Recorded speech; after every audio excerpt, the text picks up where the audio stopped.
Chapter 2493, Holding Back a Demon God, It's Over. Isn't this demon god's phantom a little too strong? Everyone gaped as they watched Atlok's attack fly toward Shurfong. That attack was as powerful as a large-scale destruction spell, and it didn't even have a channeling time. It was also the same move Atlok had used to injure the higher Valkyrie and the Tier 4 hero. If not even those two could endure the attack, what chance did a Tier 3 player like Shurfong have of surviving it? Not even a powerful invulnerability skill could save the swordsman now. There was no such thing as a true invulnerability skill in God's domain. The game's so-called invulnerability skills and spells were merely defensive skills and spells that could block an opponent's attack and absorb the damage. However, if the opponent's attack were more powerful than the defensive skill or spell's damage tolerance, players would receive some of the damage. Based on Atlok's displays of power thus far, he definitely had Tier 5 strength. He might even be powerful enough to rival Tier 5 dragons. Not even an NPC's defensive magic array could handle that kind of power. At most, players' current invulnerability skills and spells could block Tier 4 attacks. They'd be utterly useless against Tier 5 attacks. The few horribly unlucky players to encounter Tier 5 beings had tried to use invulnerability skills and spells, yet they had died instantly. The shattered space within the temple rapidly reached toward Shurfong, covering a large enough area that it was impossible to evade. Suddenly, however, golden, divine runes appeared around the swordsman, radiating an indescribably sacred feeling. Boom! An intense explosion shook the temple, and the impact's shockwave even reached the Hell Legion. Atlok certainly had the power to decimate heaven and earth. Sure enough, this trial is a trap. There's no way players can clear it.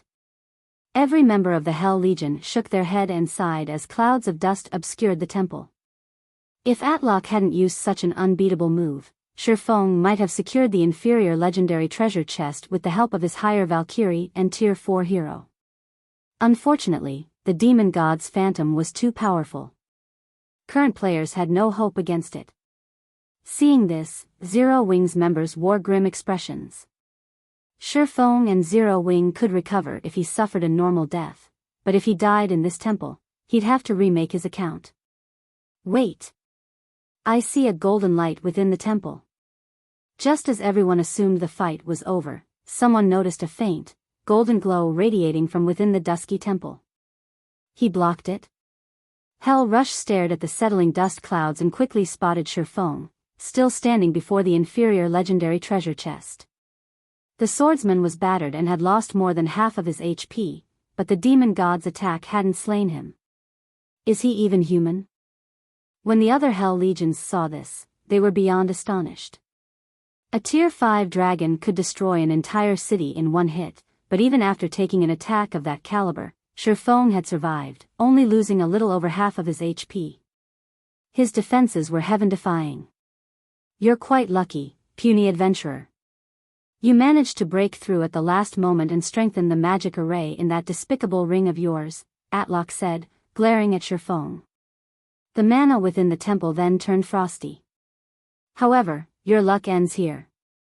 That ring can only save you once. Do you think you can block my next attack? Atlok gripped his axe in both hands and raised it above his head. He closed his eyes and began to gather the ambient mana to his weapon. The gathered mana grew so dense that it soon took on physical form. Black hole. With the axe as its core, a miniature black hole formed above Atlok, swallowing everything nearby. Its incredible gravitational pull twisted space around it, sparing nothing. He still hadn't used his full strength? Shurfong could only watch the demon god's phantom with a bitter smile. As Atlok had said, Shurfong had broken through to the intermediate master magician standard at the last moment and manipulated the 7 luminaries ring's magic array. Even so, absolute domain hadn't been strong enough to block all of Atlok's attack. Worse yet, he couldn't use absolute domain again for another several minutes. Even if he could use the skill right now, it wouldn't be able to stop Atlok's miniature black hole. Run while the demon god is charging his attack, guild leader. If you let it hit you, everything we've worked for will be over. We'll have plenty of chances to acquire fragmented legendary items in the future. Aqua Rose shouted in the team chat. The demon god's prior attack had already been terrifying, yet the move Atlock was preparing to use had already increased the temperature within a 600-yard radius to a scorching high. This attack was far more powerful than the previous one. If it hit Shifeng, not even ashes would remain. There's 6 seconds left. Hearing Aqua Rose's urgent advice, Shifeng glanced at the loading bar hovering over the treasure chest. What he saw left him speechless. Atlock, Arslet, and the higher Valkyrie had already exchanged over a dozen moves, and Shifeng had deliberately remained motionless after the demon god's last attack had struck, trying to buy even more time. And yet, only 14 seconds had passed. Shifeng realized that he could no longer rely on the higher Valkyrie and Tier 4 hero, since both had lost a significant portion of their combat power.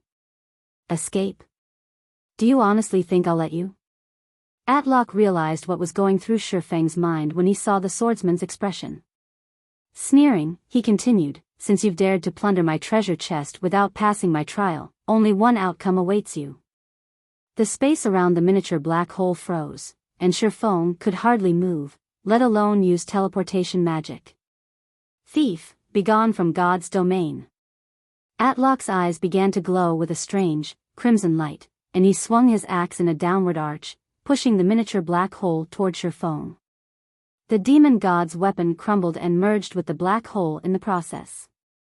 As the black hole pulled away from Atlock, the gravitational pull within the temple increased by several fold, and the miniature black hole left only a void in its path. Don't you dare think I'm that easy to kill. Shifeng realized that escape was no longer possible as he watched the miniature black hole approach. He decided to go for broke, pulling the Crimson Dragon flying ship from his bag and using a Tier 4 defensive magic scroll to bolster the ship's defenses. The Crimson Dragon flying ship had upper-ranked Tier 3 defensive capabilities, which was only slightly weaker than a major NPC city's walls. Normally, only Tier 4 existences could damage the flying ship. The Crimson Dragon flying ship's colossal hull manifested between Shifeng and the incoming black hole. Once it grew to full size, a magic barrier appeared around the ship. Block it. The miniature black hole that slammed into the Crimson Dragon flying ship. As the attack made contact, the Tier 4 magic barrier around the flying ship disappeared, melting like a candle in a firestorm. Fortunately, the Crimson Dragon flying ship had fared better than that, although it rapidly disintegrated, losing durability by the hundreds. After 3 short seconds, the flying ship's durability had fallen from 5,000 to less than 2,000. Although the flying ship continued to lose durability, the loss slowed. It was clear that the miniature black hole had lost a considerable amount of power. You must block it. Shifeng's anxiety spiked as he watched the Crimson Dragon flying ship's durability fall to 500. If not even the flying ship could block the miniature black hole, it would kill him instantly with how little HP he had remaining. 500. 300. 100.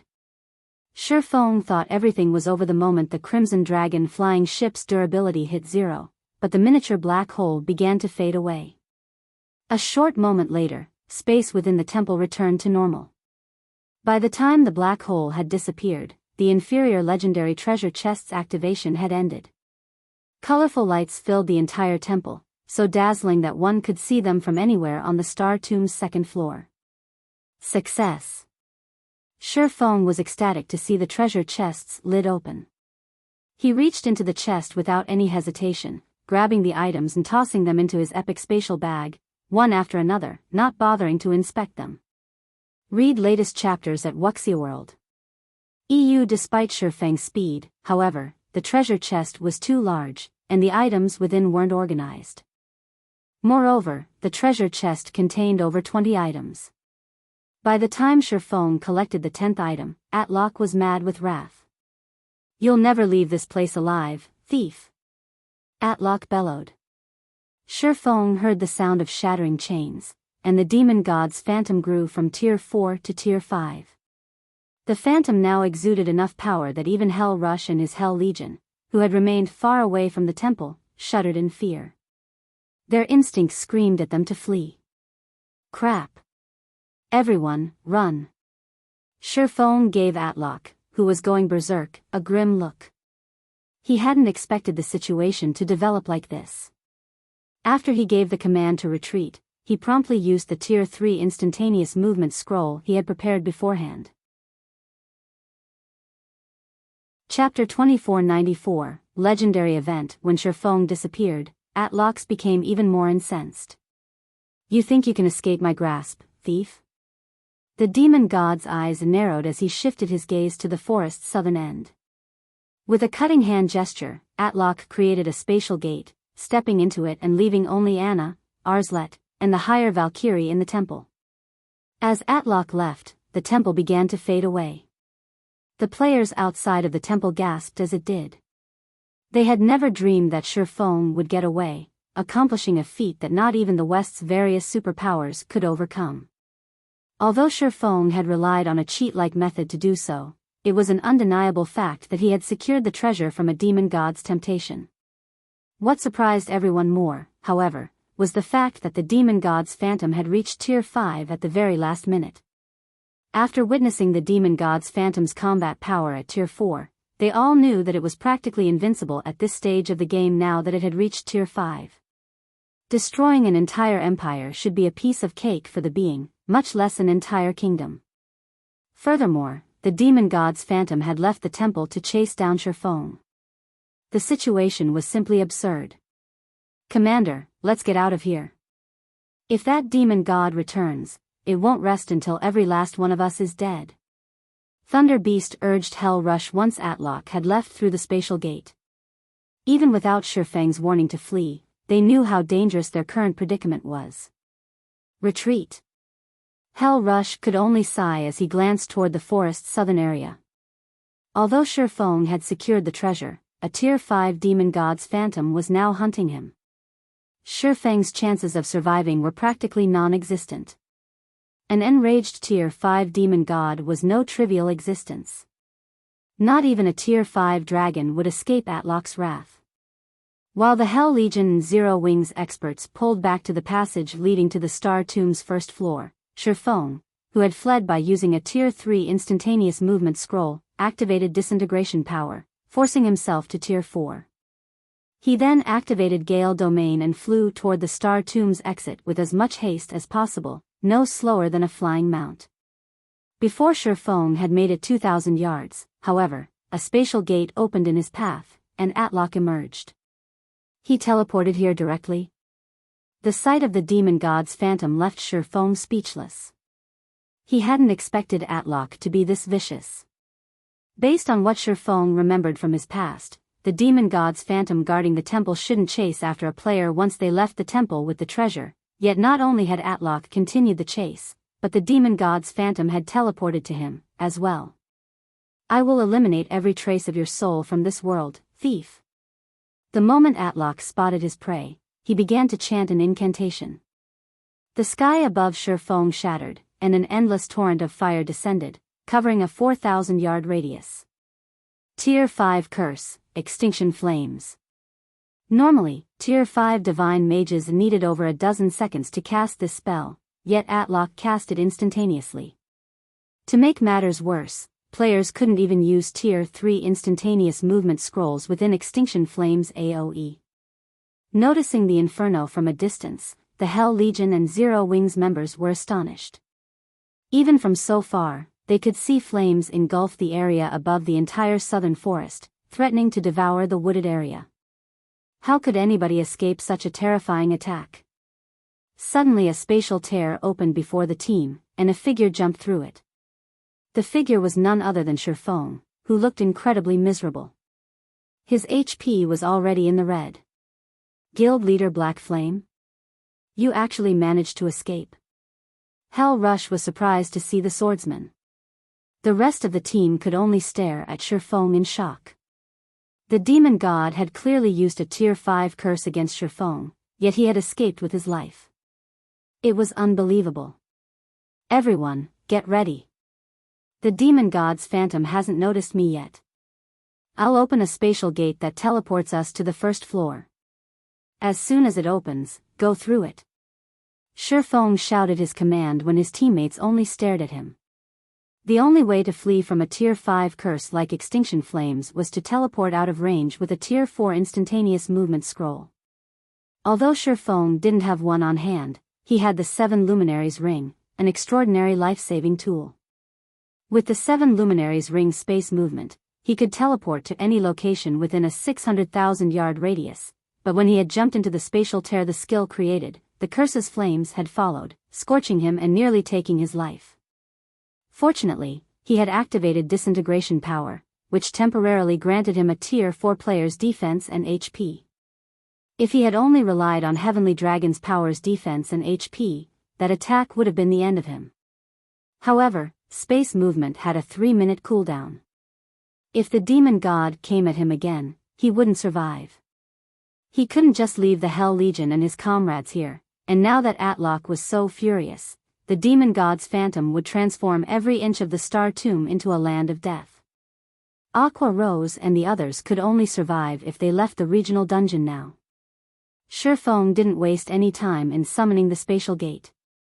The rest of his team realized that they were in a race against time, as well, and they charged through the spatial gate the moment it was complete, vanishing from the Star Tomb's second floor. By the time Atlok had realized what was happening and used space movement himself, everyone had fled through the spatial gate already. Despicable thief! I will never let you get away with this! Atlok roared as the spatial gate disappeared as well. Meanwhile, once Shifeng was outside of the Star Tomb, he received a system notification. System, you have triggered the legendary quest, Demon God's Wrath. You have stolen Demon God Atlok's treasure, and the Demon God has employed the Soul Curse against you in retaliation.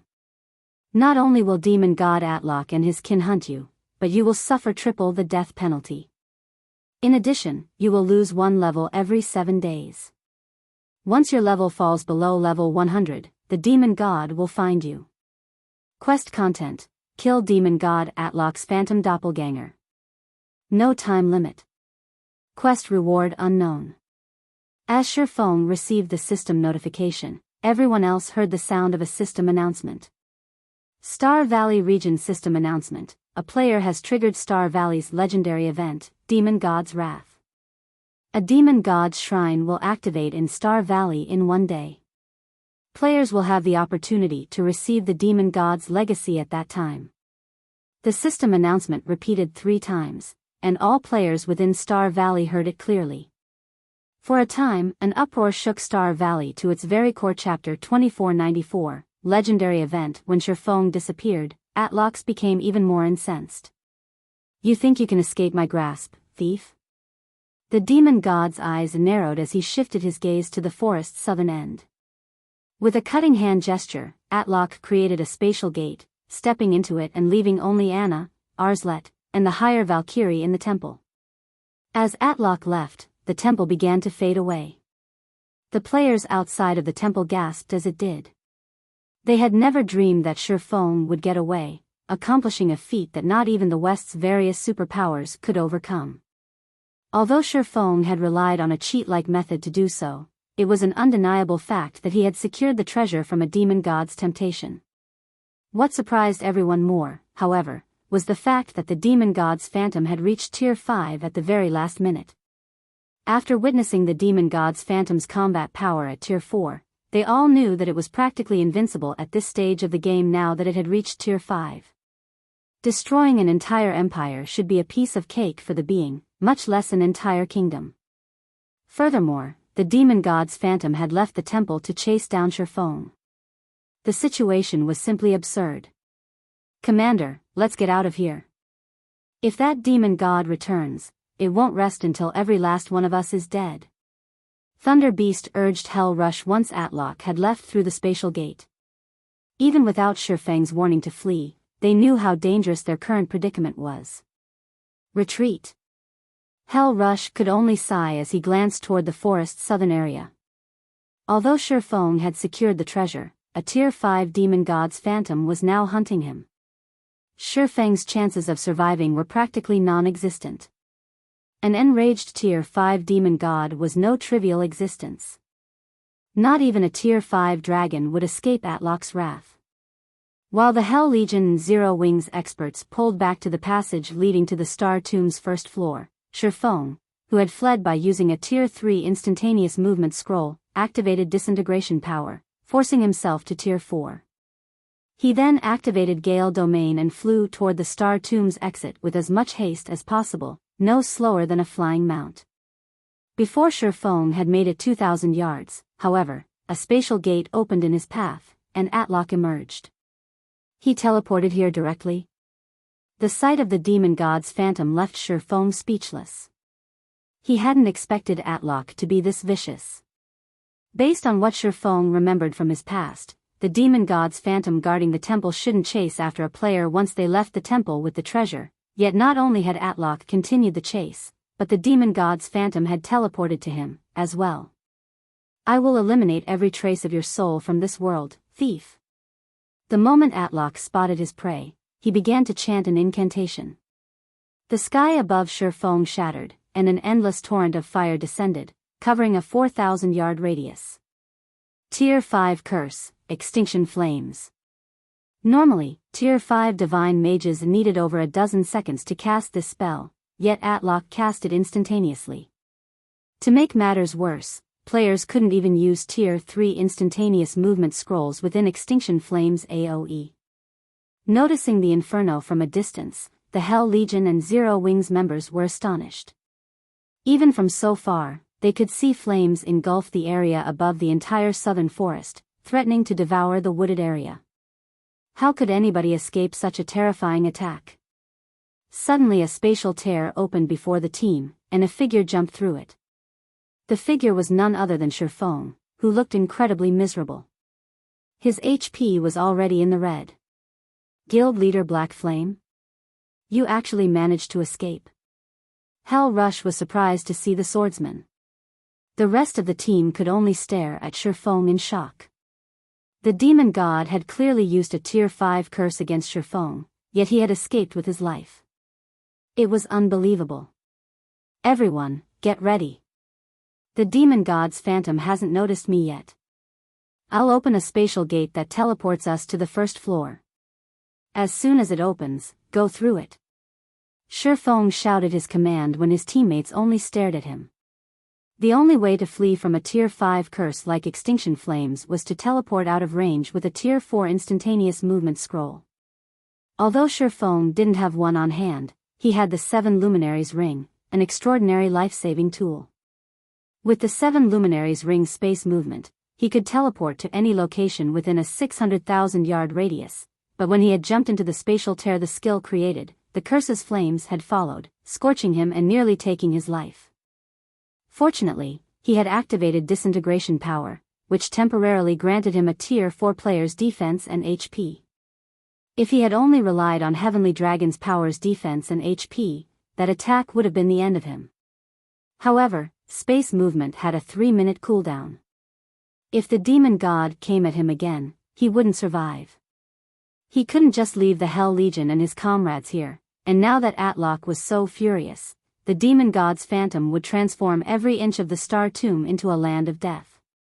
Aqua Rose and the others could only survive if they left the regional dungeon now. Shifeng didn't waste any time in summoning the spatial gate. The rest of his team realized that they were in a race against time, as well, and they charged through the spatial gate the moment it was complete, vanishing from the Star Tomb's second floor.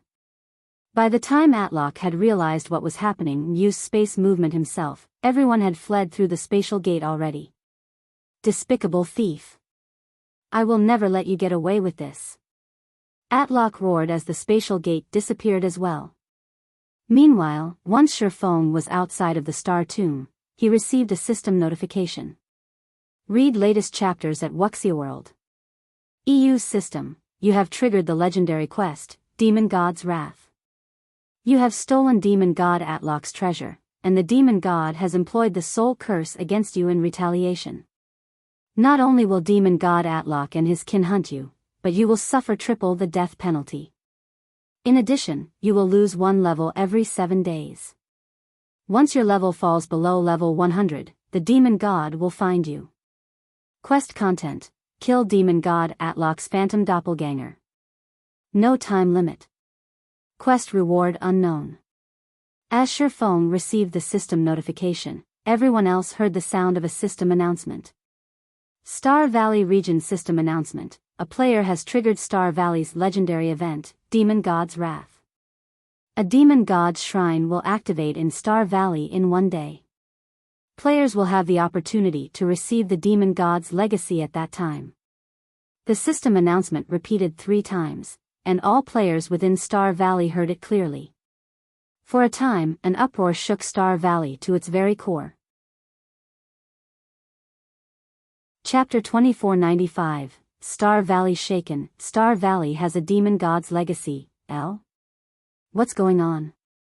The system is releasing a God's legacy? Won't it make players invincible in God's domain? The Demon God's Shrine? I have to check it out. After the system announcement, many players in Star Valley practically glowed with excitement. They wanted nothing more than to charge toward the Demon God's Shrine to investigate the event. In God's domain, legacies were even more important than weapons and equipment. Legacies could transform players' foundations, setting them up with a more advanced starting point than others.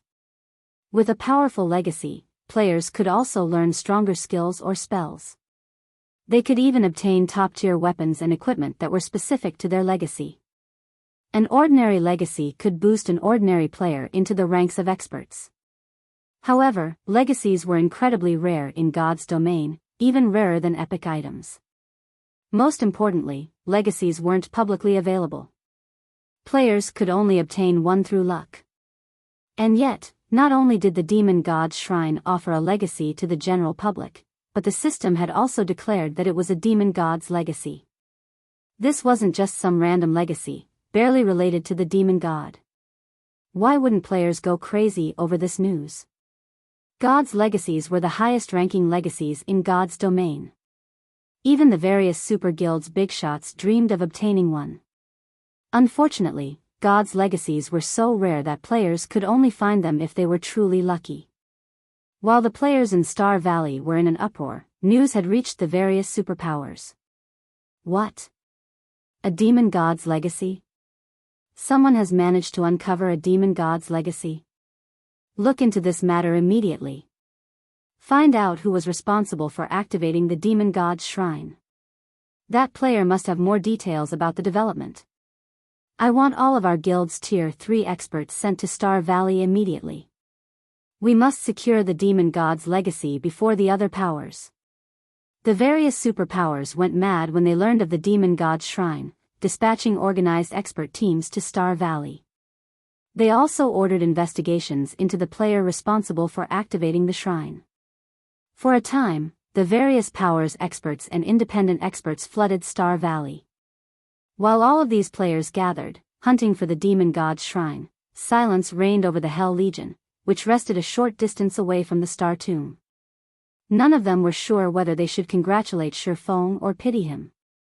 None were more familiar with the situation than they were.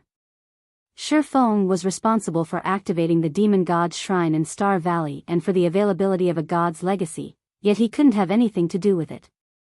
This legendary event was the main God system's way of ridiculing the swordsman. The situation also changed what they understood about God's domain. Shifeng had already turned their understanding of the game upside down, yet this legendary event had gone beyond that. Despite contributing the most to this legendary event's activation, Shifeng had the lowest chance of obtaining the event's reward. It almost seemed like the demon god, Atlok, were deliberately spiting Shifeng for his wit. Although Shifeng had acquired the inferior legendary treasure chest's contents, he had no chance of obtaining this god's legacy. Atlok was acting as vindictive as any human. Hell Legion's members even wondered if the demon god was human, with human emotions, rather than a computer program. That was a god's legacy they were talking about. Such a legacy was many times more precious than a fragmented legendary item. The two weren't even in the same realm in terms of their value. Is it really necessary to go so far over an inferior legendary treasure chest? Shifeng gave the system notification a bitter smile. Normally, the demon god's temptation should have ended the moment he escaped the temple. That was the outcome every player that had plundered a demon god's temptation had met with during his past life, but for some reason, his situation turned out to be wildly different. Not only had the demon god continued to chase him after he had left the temple, but Atlock had even posted a bounty on his head. He had even offered a god's legacy as the bounty's reward. This was just absurd. It's just a god's legacy, guild leader. It's not worth our time. Kola said, clicking his tongue as he read the system announcement. Right. We're strong enough that we'll have plenty of chances to obtain other gods' legacies in the future. Aqua Rose added, nodding in agreement. Although Kola and Aqua Rose tried to reassure their guild leader, the Hell Legion's members realized that they were simply putting up a strong front. They were talking about a god's legacy, after all. Only the most fortunate players had a chance to obtain one. Moreover, based on how this event had been triggered when Shifeng slipped through Atlock's grasp, the requirements to obtain the legacy likely involved targeting Shifeng. NPCs often hunted down gods' domains players, but since the gods couldn't appear on the continent right now, Atlock was forced to post a bounty. Guild leader Black Flame, you don't need to be concerned about this. The demon god might be using a god's legacy as bait, but obtaining it will likely be a major challenge. This might even be another of the demon god's traps. At least you managed to get your hands on the treasures in that chest, Hell Rush said, trying to console Shifeng. Thank you for your concern, Commander Rush, but I don't really mind the situation, Shifeng said, smiling at Hell Rush when he saw the man's pity. He didn't actually care that Atlock had placed a bounty on his head. He was far more concerned about the triple death penalty and weekly level reduction, but as long as he took extra care and maintained his leveling speed, the penalties shouldn't pose a problem. While the demon god's legacy might be more valuable than a fragmented legendary item, perhaps even more than a legendary item, he had no desire for it. Atlock's legacy was on par with Aqua Rose's Sea God's legacy. At most, it was a peak legacy. Moreover, Hell Rush didn't know that Atlock wasn't the only demon god after his life. He had plenty of time bombs threatening his life in God's domain. What was one more? If offending a demon god meant that he could get his hands on a fragmented legendary item, he didn't mind offending a few more. None of the Hell Legion's members believed Shifeng's claim, however. They had all witnessed the swordsman's strength.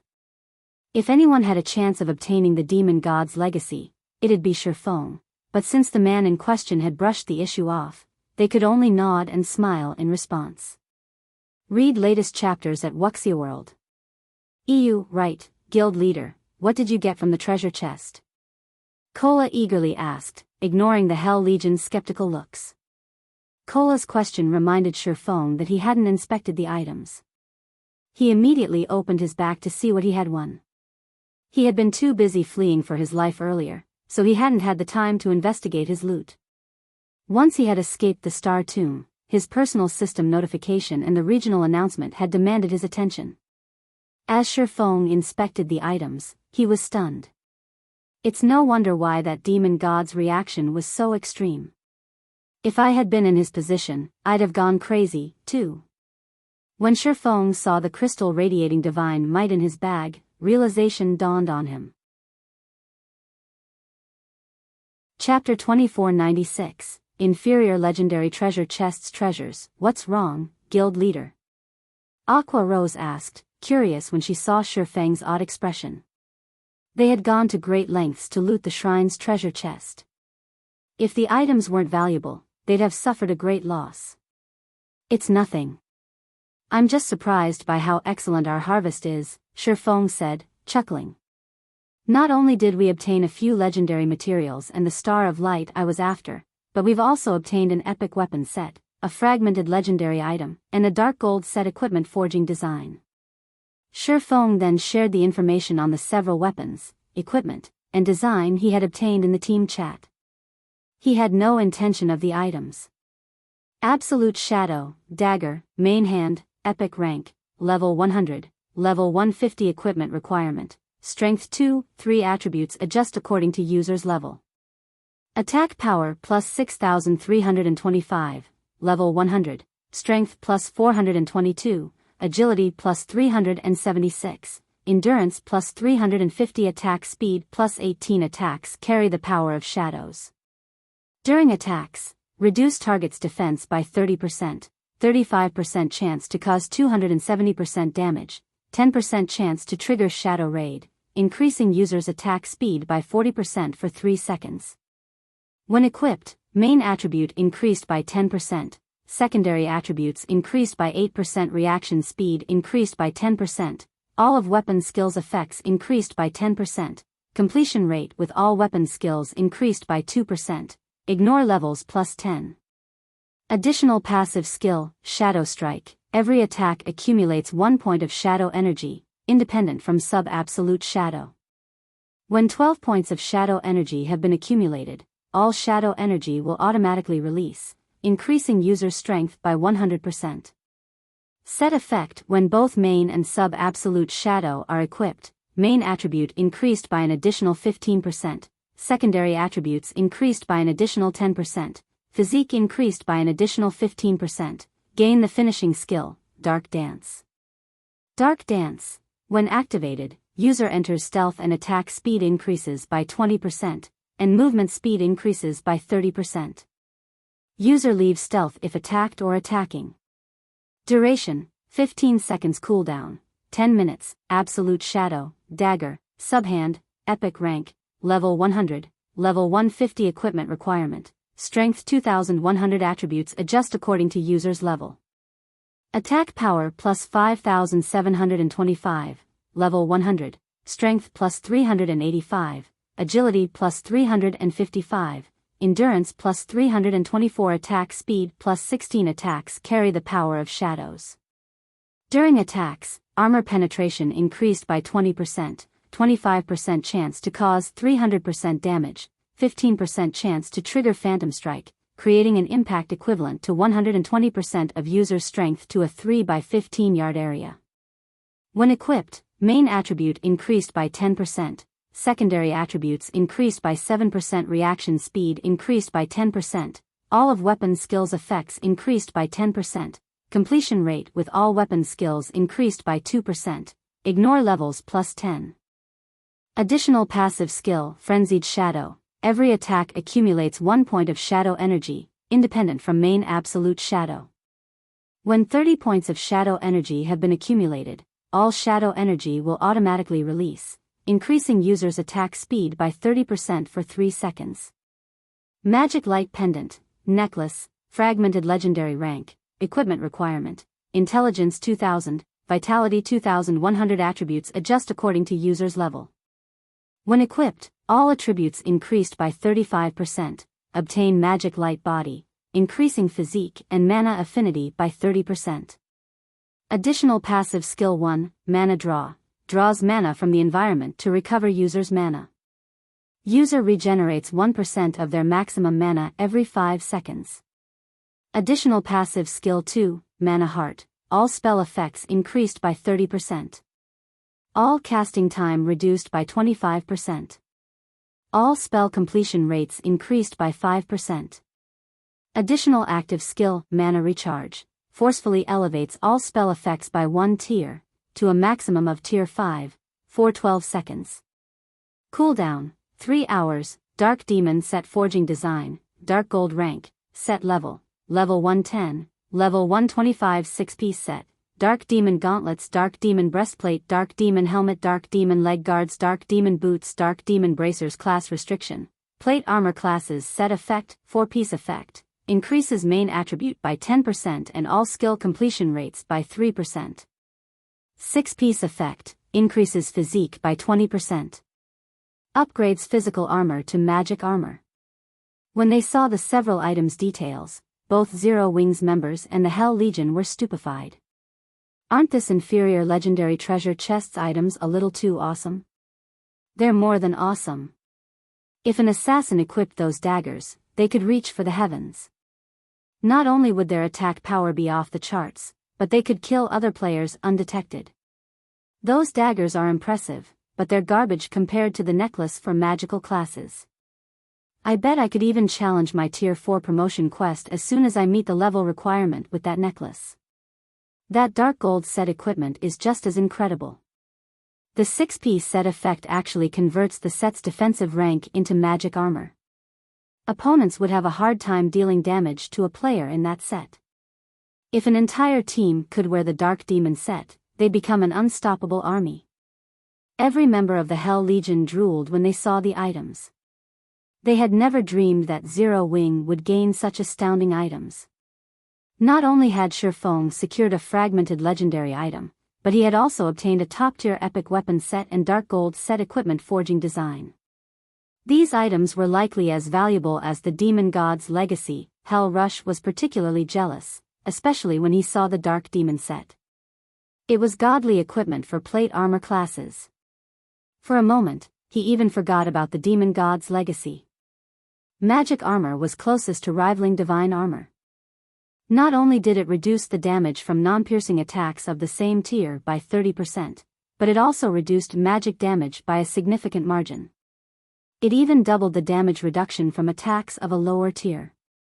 To put it simply, every plate armor class dreamed of obtaining such equipment. If he could arm the Hell Legion's plate armor members with Dark Demon sets, they'd become an unstoppable force on the battlefield. Although the demon god's legacy was amazing, it wouldn't be as visibly effective at this stage of the game. Its effects would only become more apparent once players had reached higher levels and tiers. The Dark Demon set, on the other hand, could offer immediate results the moment players equipped it.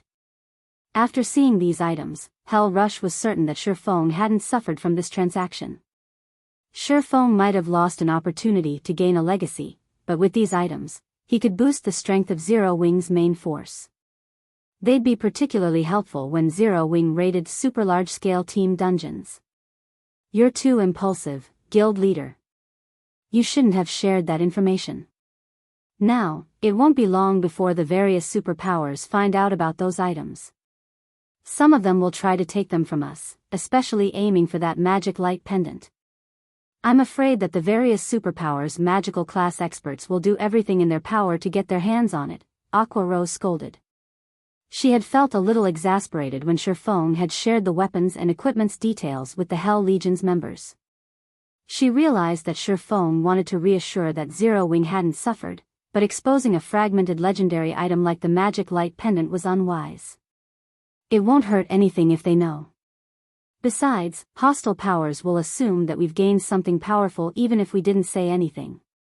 I just opened an inferior legendary treasure chest, after all.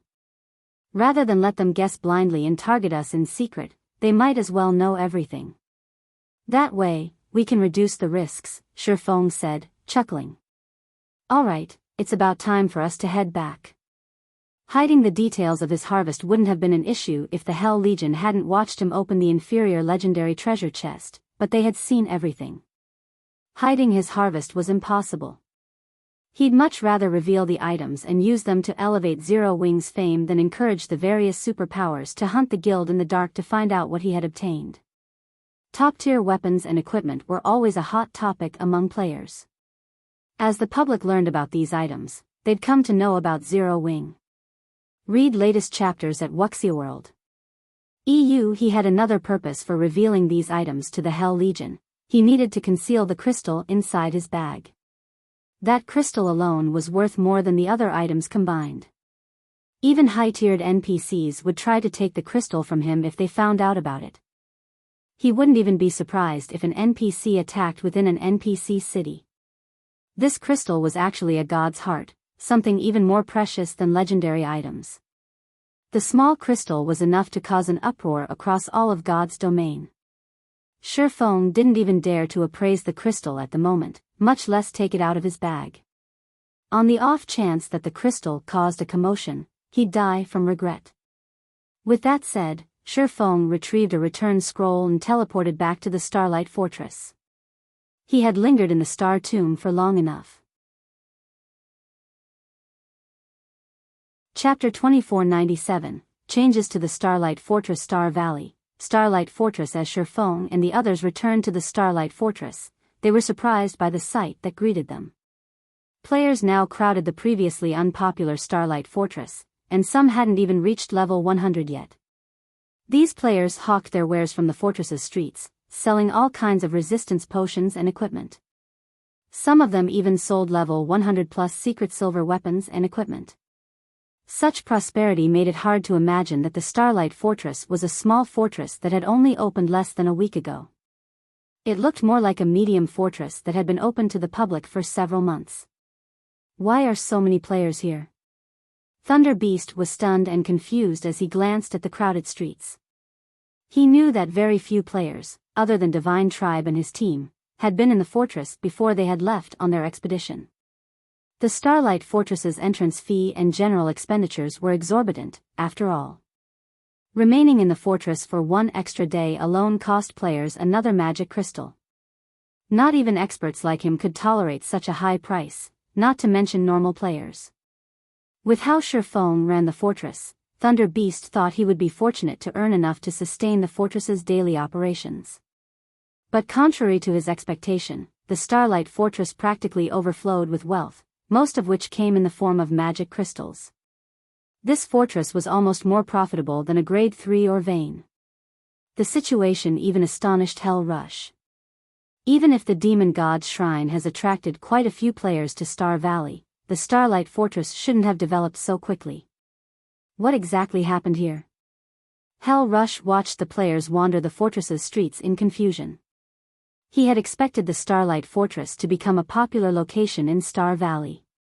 Not many on the Western continent could resist the temptation of a demon god's legacy, and if they wanted to obtain it, they had to spend some time in the area. There was no denying that the Starlight Fortress was the best resting spot in Star Valley. The cost of living in the fortress might be incredibly high, but compared to a demon god's legacy, the cost was practically negligible. However, less than half an hour had passed since the system announcement. How had so many players gathered in the fortress in less than 30 minutes? Commander, I think the mana here has changed. Since we've arrived, my mana affinity has increased, a Tier 3 Elementalist informed Hell Rush. I can even sense a significant amount of the 3 supreme elements in the fortress's ambient mana, the 3 supreme elements. Doesn't that mean that this environment can rival that of ancient times? Hell Rush couldn't help his growing excitement. Ordinary players wouldn't have a clue about the environment of ancient times or its effect on players, but as the Hell Legion's commander, he understood much about God's domain. If the Starlight Fortress's environment resembled that of ancient times, the players resting in the fortress would have a much easier time unlocking their mana body's potential. Every player's mana body consisted of all 7 elements, and within an environment that lacked the 3 supreme elements, unlocking one's mana body was excruciatingly difficult. What did you do, guild leader? There are so many players here now. Our daily income should be far more than 200,000 magic crystals. Aqua Rose asked Shurfeng when she saw the crowded streets. With so many magic crystals, we won't have to worry about producing the Dark Demon set. Not only did the Dark Demon set's production require a lot of rare materials, but it also required a ridiculous number of magic crystals. Forging a single set required 10,000 magic crystals, and the other rare materials could only be purchased with magic crystals. Overall, crafting each Dark Demon set would cost at least 20,000 magic crystals. Not even some ordinary powers could afford such an insane production cost. Zero Wing had already spent almost all of its magic crystals on materials from Divine Tribe and during the Starlight Fortress's capture. With how few they had left, developing the Starlight Fortress would prove challenging, not to mention crafting the Dark Demon set. The Starlight Fortress operated like a giant machine that relentlessly devoured magic crystals. Just keeping the fortress's magic array running was a huge expenditure, to say nothing of the summoning tower and fortress prison. Overall, the Starlight Fortress cost a minimum of 30,000 magic crystals per day. Zero Wing had already been forced to borrow magic crystals from Divine Tribe to sustain the fortress. However, now that the Starlight Fortress's player population had exceeded 200,000, the fortress earned a minimum of 200,000 magic crystals per day. Even after deducting the fortress's various expenditures, Zero Wing would earn more than 100,000 magic crystals in daily profit. Over 100,000 magic crystals of pure profit. Zero Wing wasn't even capable of earning so many magic crystals per day, even with Stone Forest City, Zero Wing City, and the guild's several veins. I haven't done anything. Players are just becoming more perceptive, Shifeng said, chuckling at Aqua Rose's excitement. The Starlight Fortress was an ancient fortress.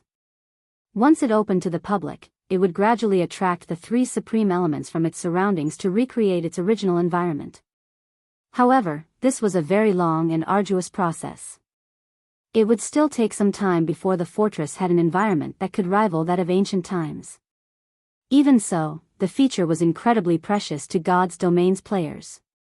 The environment wouldn't only be useful to players trying to unlock their mana body's potential. It would also help as players tried to climb through the tiers. As players aimed for higher tiers, they had to have a basic understanding and control of the 7 elements. Without this control and knowledge, they'd always be weaker than others of the same tier. As for the matter of the Dark Demon set, he had been nursing a headache over the issue, as well. Forging a few sets might not be much of an issue, but if he wanted to mass-produce the Dark Demon set, he'd need enough magic crystals to give the various superpowers heart attacks. Fortunately, the Starlight Fortress had been developing wonderfully while he'd been gone. Without this progress, he would have only been able to stare at the forging design. While he had solved the problem of materials, however, he still needed sufficient manpower. He couldn't do it all by himself. He would need at least 2 other advanced master forgers to ensure a reliable success rate when Happy faced the Dark Demon set. The cost of failure would even be enough to put a first-rate guild in the red. Suddenly, a party of level 106 plus peak experts, led by a beautiful woman, approached Shifeng. The graceful woman was none other than Pythalia, the Divine Hymn Legion's commander. Surprisingly, Pythalia had lost a level, falling to level 106, and a faint, deathly aura surrounded her, signifying that she was currently in a weakened state. The revelation shocked Shifeng and the others. "I've finally found you, Guild Leader Black Flame," Pythalia said with a somber expression. "Has something happened?" Shifeng replied with a question. Communication between those within the Star Tomb and those outside of it was severed. To contact players on the other side, one would have to do so through offline means. However, Shifeng hadn't been worried with Divine Tribe's forces and the Silver Divine Dragon protecting the Starlight Fortress, and as such, he hadn't left any of his guild's experts behind in the fortress. Mythology's people arrived. Not only have they demanded that Divine Tribe hand over the temporary residence, but they've also demanded that Zero Wing surrender 51% of the Starlight Fortress's shares, Pythalia said. "What about your level?" It didn't surprise Shifeng that a super guild like Mythology had set its sights on the Starlight Fortress, but he was surprised to see that Pythalia had lost a level. "It's nothing. I fought Mythology's people and lost," Pythalia explained. "That's what I want to talk to you about. I don't know what kind of power Mythology's members have obtained, but they can completely conceal their auras. Even when they fought inside the fortress, the Divine Dragon needed some time to sense them.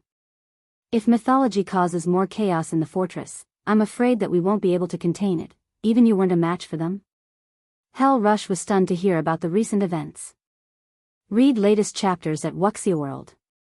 Hell Rush knew how strong Pythalia was. She was definitely as strong as he was. Even Mythology's old monsters should have a difficult time defeating her, and her guards followed her everywhere. Logically, no one should be powerful enough to kill her. They have a way to conceal their auras? Shifeng fell into deep thought for a moment. He was aware of plenty of methods to conceal one's aura in God's domain, but none of those methods could hide one from a divine dragon, even for a short time. Mythology's people also asked me to relay a message. They've said that they will show up once more after the demon god's shrine has activated and hope that Zero Wing will have considered their proposal carefully. If Zero Wing refuses to cooperate, it will have to bear the consequences. Pythalia had a huge headache over the situation. The group of players Mythology had sent to the fortress was incredibly powerful, and they could completely hide their auras. If a fight broke out between them, the Starlight Fortress would pay the price. Chapter 2498, God's Heart. As Pythalia finished speaking, silence fell. Hell Rush frowned at hearing the news. Mythology is being too arrogant. Do they think Netherworld Empire is powerless? Thunder Beast, who stood nearly 3 meters tall, bellowed in rage. This was infuriating. Not only had Mythology extorted Zero Wing with its declaration, but it also ignored a Netherworld Empire. The public had long since learned of Netherworld Empire's partnership with the Starlight Fortress. Every superpower on the Western continent knew of it. Naturally, there was no way a super guild like Mythology hadn't heard. And yet, Mythology demanded 51% of the Starlight Fortress's shares. Not even Netherworld Empire had any of the fortress's shares. By demanding 51% of the fortress, Mythology had essentially declared that it was more powerful and important than Netherworld Empire. Pythalia, do you know who's leading the team from Mythology? Hell Rush asked in a frosty tone. It seems it's been so long since our last battle that Mythology's people have forgotten about the Hell Legion. The temperature around the group dropped as Hell Rush spoke. The ambient mana began to freeze as if reacting to his emotions. Obviously, Hell Rush's mana control was already considerable. Commander Rush, you mustn't act rashly. These people belong to a newly formed team from Mythology. Their leader is a young, silver-haired man. He only looks to be around 22 or 23, and he has already replaced Trembling Hand as the first vice-commander of Mythology's strongest trump card legion. All of his teammates are roughly the same age, but they're all incredibly strong. Not even our team's strongest assassin is as fast as they are. They move like ghosts. When they had appeared behind me, I hadn't noticed their presence at all, Pythalia elaborated when she realized that Hell Rush intended to pick a fight with these Mythology members. Their team will be especially difficult to take down in the fields. She understood Hell Rush's rage, but this team had a little over a dozen players, and they could all vanish without a trace. If the Hell Legion fought these players in the Starlight Fortress, they might be fine, but the Legion would only be running towards its death if it tried to take them on in the fields. With the complex terrain in the fields, not being able to sense one's opponent would leave one blind. Even if Hell Rush and the others were strong, those Mythology members were exceptionally fast. Pinning down just one of those players would require 5 or 6 peak experts at the very least. And there were over a dozen of those experts. When these players had attacked the dozens of peak experts under her command, she hadn't been able to stop them. These Mythology members targeted a single player before fleeing once they killed their mark. It was easy to imagine how formidable they'd be out in the fields. He's replaced Trembling Hand? How is that possible? Thunder Beast was astonished. Trembling Hand had been known as a genius ever since he had joined the virtual gaming world. He had fought in virtual games for over a dozen years now and had long since reached the domain realm. He had achieved just as much in the domain realm as Hell Rush, and the man was still in his 30s. He was currently at his prime, and he still had plenty of room for improvement. The various superpowers upper echelons all believed that Trembling Hand was the most likely player to become the commander of Mythology's strongest trump card legion, and yet, he had lost his position as first vice-commander to a youth. Even Hell Rush wore a grim expression after hearing the news. It's no wonder why they dared to spout such nonsense. It seems they're not all talk after all. Hell Rush thought, his eyes narrowing as he thought about how to deal with these people. If what Pythalia said was true, this would be a major problem. There were only a few members of the Hell Legion who could go up against Trembling Hand. None of the rest of the Legion's members would last very long against him. Meanwhile, the youth Pythalia mentioned could evade detection and was even stronger than Trembling Hand. If that were true, none of the Hell Legion's members would last more than a handful of moves against this silver-haired youth. Unless the target had an invulnerability skill or spell, not even Hell Rush could help before the youth executed 3 or 4 moves. Meanwhile, if this youth wanted to escape, they'd need at least 20 peak experts to stop him, and that was assuming that these experts didn't lose sight of the young man. Commander Pythalia, do you have a record of their entry and exit from the fortress? Shi Feng asked. No. They seem to have just appeared, and based on their behavior, they had no issue slipping past the gate security. Not even the Tier 3 NPCs noticed them, Pythalia said, shaking her head. Divine Tribe had stationed some of its Tier 3 personal guards to manage the Starlight Fortress's front gate, but when she had checked the NPC's asterisk records, there was no mention of the players from Mythology. It was as if these people had appeared out of thin air. Stopping these players at the fortress's gate wasn't even possible. This is interesting, Shi Feng said, smiling. Interesting? Pythalia could not help but roll her eyes. For a moment, she wondered if Shi Feng understood the severity of this situation. With the ability to enter and leave the Starlight Fortress freely, no one could stop these players from causing chaos within the Starlight Fortress. The Starlight Fortress had just taken off. If chaos ensued inside, it would spell tragedy for the fortress's development. Nobody wanted to remain in an unsafe location, especially when important resource transactions were involved. Of course. Leave the rest to Zero Wing, although I will have to continue to trouble you regarding the fortress's daily security, Commander Pythalia, Shi Feng said as he nodded confidently. If this had happened before he had obtained a god's heart, these ghost-like experts would have been a huge headache for him. Without the ability to instant kill these players, they could disappear to any random comer of the fortress, and that would be the end of the story. He would have no choice but to let these people leave. However, the situation had changed. He now had a god's heart, a source of eternal energy that rivaled the value of divine artifacts. Not only could one use this god's heart as a power core, but one could also release the eternal energy it contained and use it to learn new concepts. It was the best item when trying to comprehend new information. Eternal energy was an even more powerful energy than mana. Only the gods could use and gather the energy, and even they struggled to collect it. Since the gods had long since removed themselves from the world, finding eternal energy had become incredibly difficult in God's domain, even for Tier 5 NPCs, who stood at the apex of this world. A single, small drop of concentrated eternal energy would be enough to incite an all-out brawl between Tier 5 NPCs and Tier 6 God-ranked players. Meanwhile, the god's heart in Shi Feng's bag was a condensed form of eternal energy, which not even an empire's entire wealth could buy.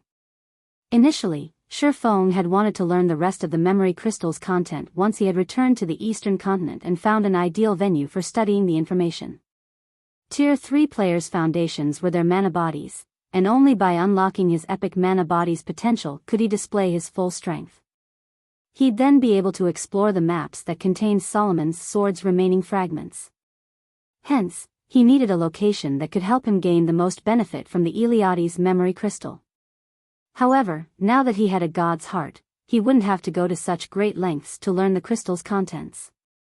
Once he found enough privacy to take the god's heart from his bag without exposing it to others, he could create his own venue, the best in God's domain.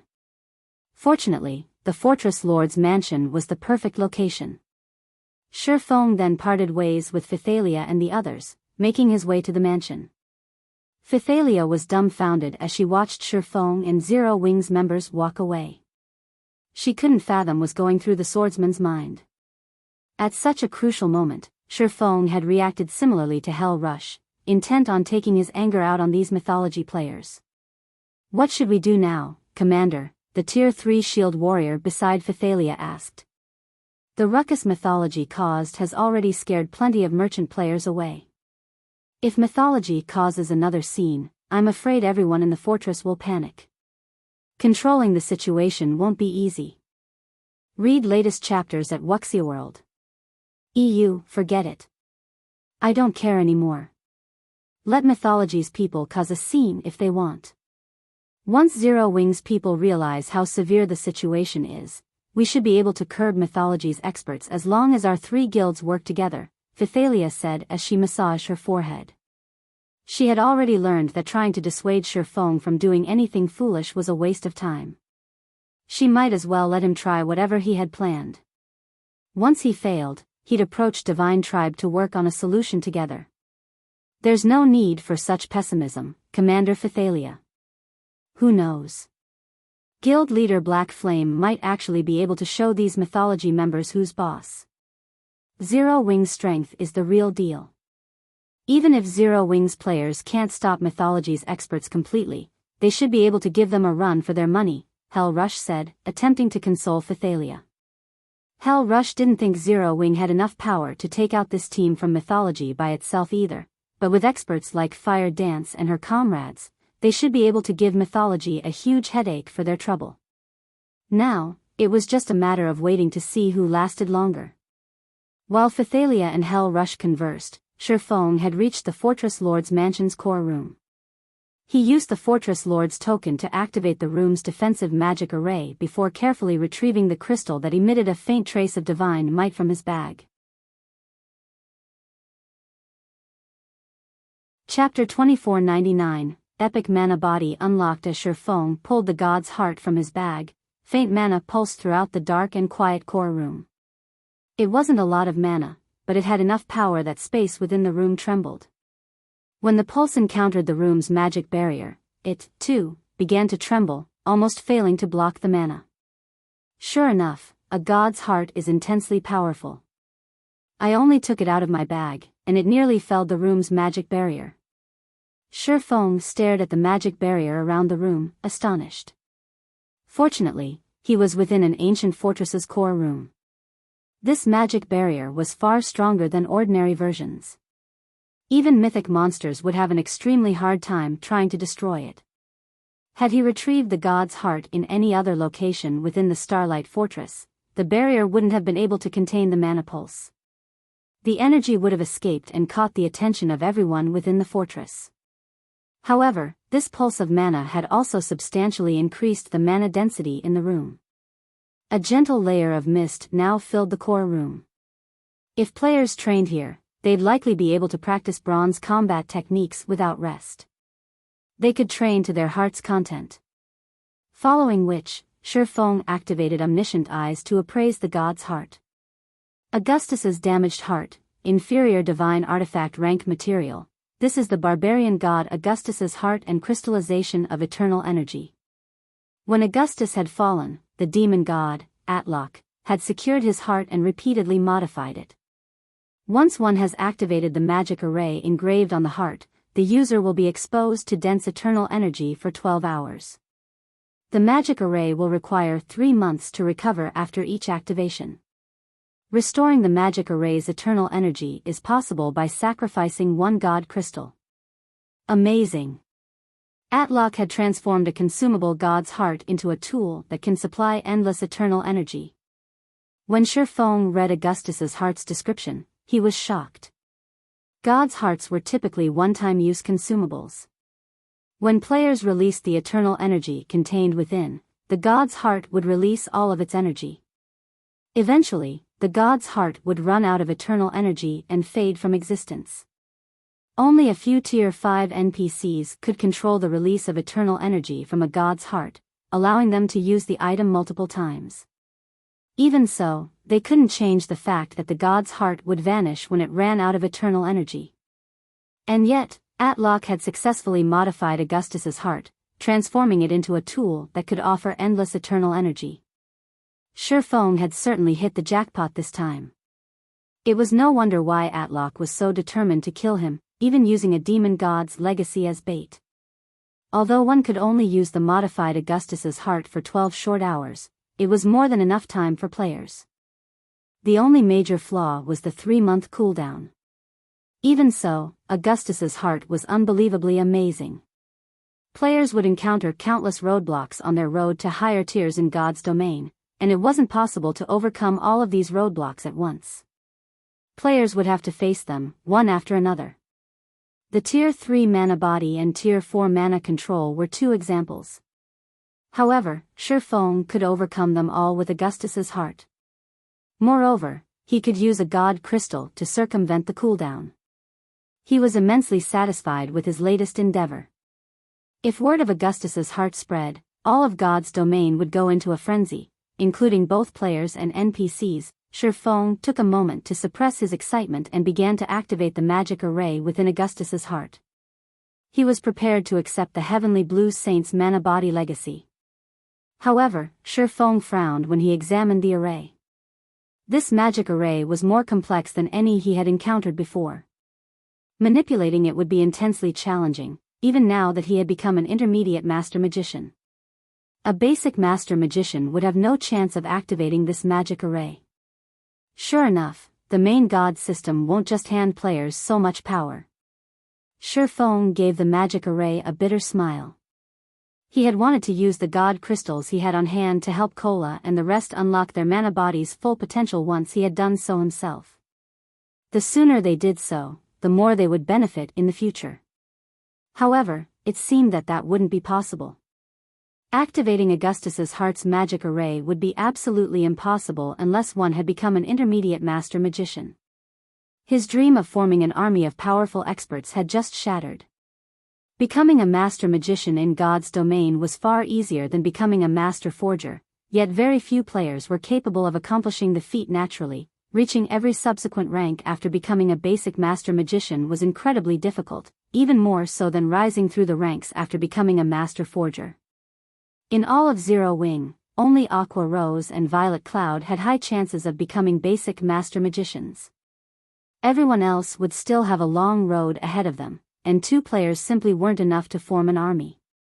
Shaking his head, Shifeng banished his thoughts and began to focus on learning and decoding the magic array. 10 minutes. 20 minutes. 40 minutes. As he completed the final strand of mana's trajectory, Augustus's heart lit with a colorful glow. Streams of purple mist then flowed from the item and into Shifeng. Suddenly, Shifeng felt incredibly comfortable, and his mind was unprecedentedly clear. The eternal energy proved many times more effective than the densest mana. Wasting no time, Shifeng retrieved the memory crystal Eliade had given him and started to study her legacy on the mana body. The goddess's mana body technique was more complex than her mana technique legacy. Not only did it contain information on mana and the methods to control it, but it also contained concise information on the structure of mana bodies. According to Eliade's research, the higher a mana body's rank was, the more complex it would be. Subsequently, one would need a more complicated mana control method to use their mana body.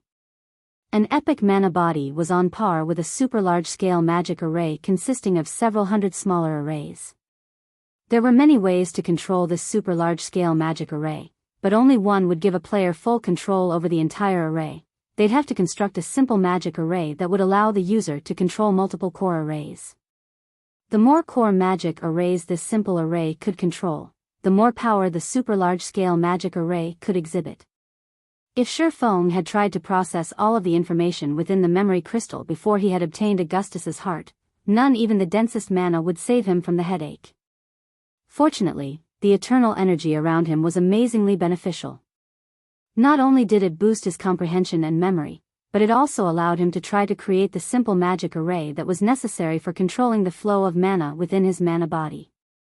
For a time, Shifeng radiated stronger and weaker mana at random intervals. At his strongest, he radiated dense enough mana to rival that within Stone Forest City, and at his weakest, he radiated roughly the same density as the mana found in ordinary NPC cities. During the process, Shifeng rapidly unlocked more of his mana body's potential. 40%. 55%. 70%.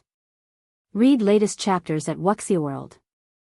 EU. However, as Shifeng continued to unlock his epic mana body, his progress slowed. By the time the memory crystal's duration ended, Shifeng had only reached 82% of his potential. He was still far from 100%. In the 9 hours since he had activated Augustus's heart, he had only unlocked 91% of his mana body's potential. Just as the 12 hours were almost up, an intense wave of mana exploded from Shifeng's body, forming a mist in the core room. The mist was light, easy to miss if one weren't paying attention, but it was undeniable that Shifeng exuded mana that was so dense it condensed into its liquid form. Finally, success. Shifeng's eyes flew open, flashing with excitement as he observed the mana that automatically flowed throughout his mana body. Chapter 2500, Frightening Improvement in God's Domain. Tier 3 NPCs were considered powerhouses that could protect NPC cities.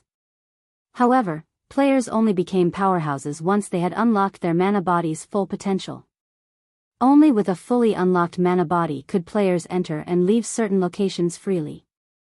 If they tried to do so without unlocking their mana body, only death would await them. The Star Tomb regional dungeon's entry requirements were actually quite low. Even Tier 3 players that hadn't fully unlocked their mana bodies could explore the area, albeit barely.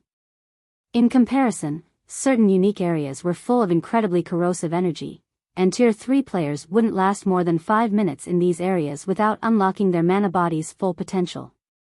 Unlocking their mana bodies was the only way players could protect themselves against the corrosive energy. This was why players were only considered powerhouses once they had fully unlocked their mana bodies. Most importantly, the skills and spells players used would be far stronger once they had unlocked their mana bodies than those who hadn't. So, this is an epic mana body? Astonishment colored Shifeng's features as he sensed the dense mana radiating from his body. He had never dreamed that an epic mana body would be this powerful. Normally, a mana body relied on its own mana to function, but his mana body could attract ambient mana and use it to strengthen and nourish itself. His epic mana body had also coated his body with a thin barrier of mana. The barrier was easy to miss if one weren't paying close attention. It almost felt like a skin-tight suit. It trapped a significant portion of the mana radiating from him, drastically reducing the amount of mana wasted. Not only did this mana barrier improve his recovery, but it also ensured that the mana around him was far denser than normal. The addition of this mana barrier alone doubled or tripled his survivability in the fields, especially in low mana environments. When he fought in such harsh environments, he wouldn't have to worry about losing a significant portion of his combat power. Shifeng tried to manipulate his mana body, guiding the mana around him into his hands. He instantly felt like a black hole as the ambient mana gathered around him. In the blink of an eye, a faint layer of mana mist formed on the surface of his palms. Shifeng's fist then shot out as he punched the empty air. Pung! Space exploded around his fist as if the punch had created a vacuum.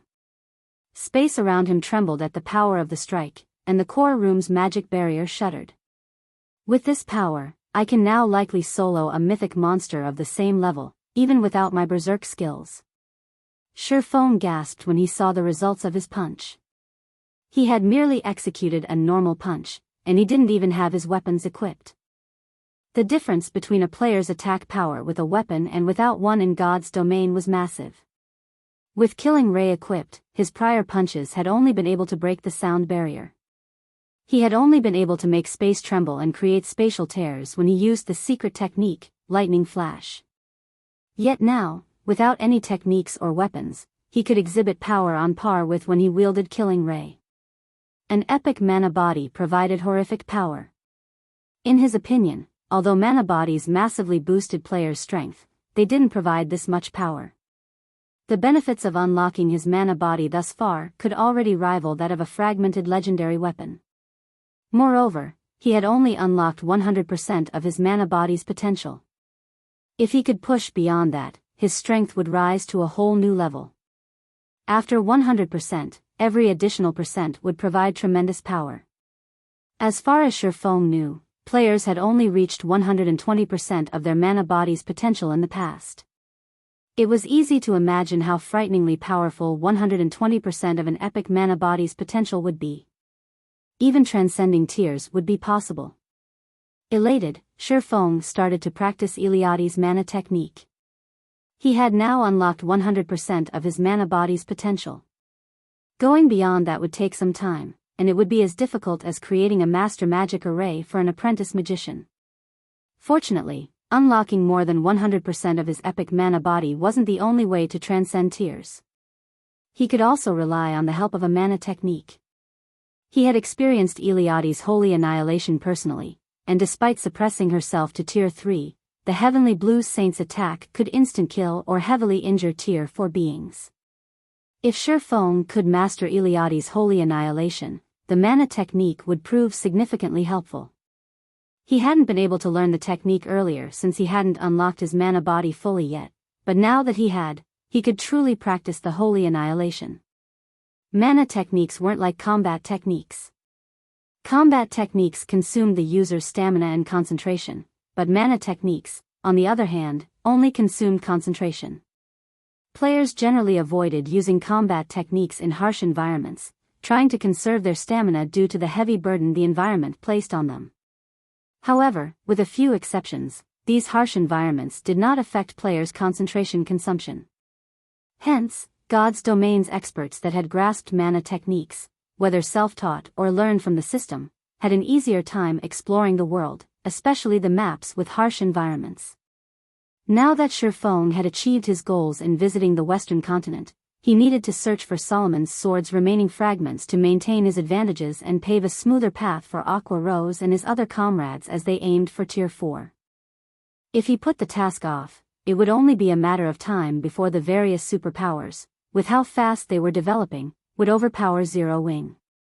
If he could learn Iliadi's mana technique now, not only would he have a much better chance of securing the fragments of Solomon's sword, but he could also teach the technique to Aqua Rose and the others. As Shifeng tried to mimic the way Iliadi had executed the first sword, Lightshadow, the more the heavenly blue saint amazed him. Iliadi's mana technique even seemed slightly stronger than the mana techniques the demon god, Atlok, had used. The first sword, Lightshadow, used all 7 elements, and executing the strike proved even more difficult than Lightning Flash, a bronze combat technique. Shifeng needed to channel and gather his mana for several seconds before he could attempt to execute Lightshadow. Atlok had also needed some preparation time before executing his mana technique. The demon god had spent several seconds preparing the black hole, the last attack he had used against Shifeng. Even though Atlok had executed the mana technique through his phantom, that phantom had still been at the Tier 5 standard. The goddess, on the other hand, had executed Lightshadow, Holy Devour, and Holy Annihilation without any preparation time whatsoever. On the contrary, it has seemed as if she had been able to pause her technique, releasing her attack when she needed to in a systematic manner. When Shifeng thought about that fight, he realized the intervals between each of her attacks had been exactly the same. Even at the Tier 3 standard, Iliadi had accomplished the feat as Shifeng continued to practice Lightshadow. However, he was able to reduce the time he needed before executing the technique. Initially, he spent nearly 8 minutes preparing his strike, but now, he could do so after around 5 minutes. The more Shifeng practiced, the more he understood about mana control. 2 hours. 6 hours. 12 hours. Read latest chapters at Wuxia World.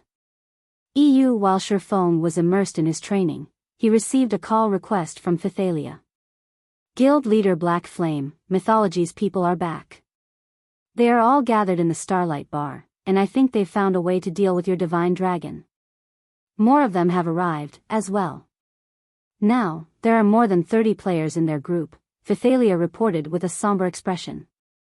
Dealing with the dozen-plus experts had already been a struggle, but now, more than double had shown up in the Starlight Fortress. Even if Zero Wing, Divine Tribe, and Hell Legion gathered all of their peak experts in the fortress, suppressing these mythology players would still prove difficult. They've returned so soon. Shifeng muttered in surprise. However, when he glanced at the time, he realized that he had been training for over half a day. It had felt like time had passed even more quickly than when he had worked to unlock his mana body. He then sheathed his swords and grinned. All right, I'll be right there.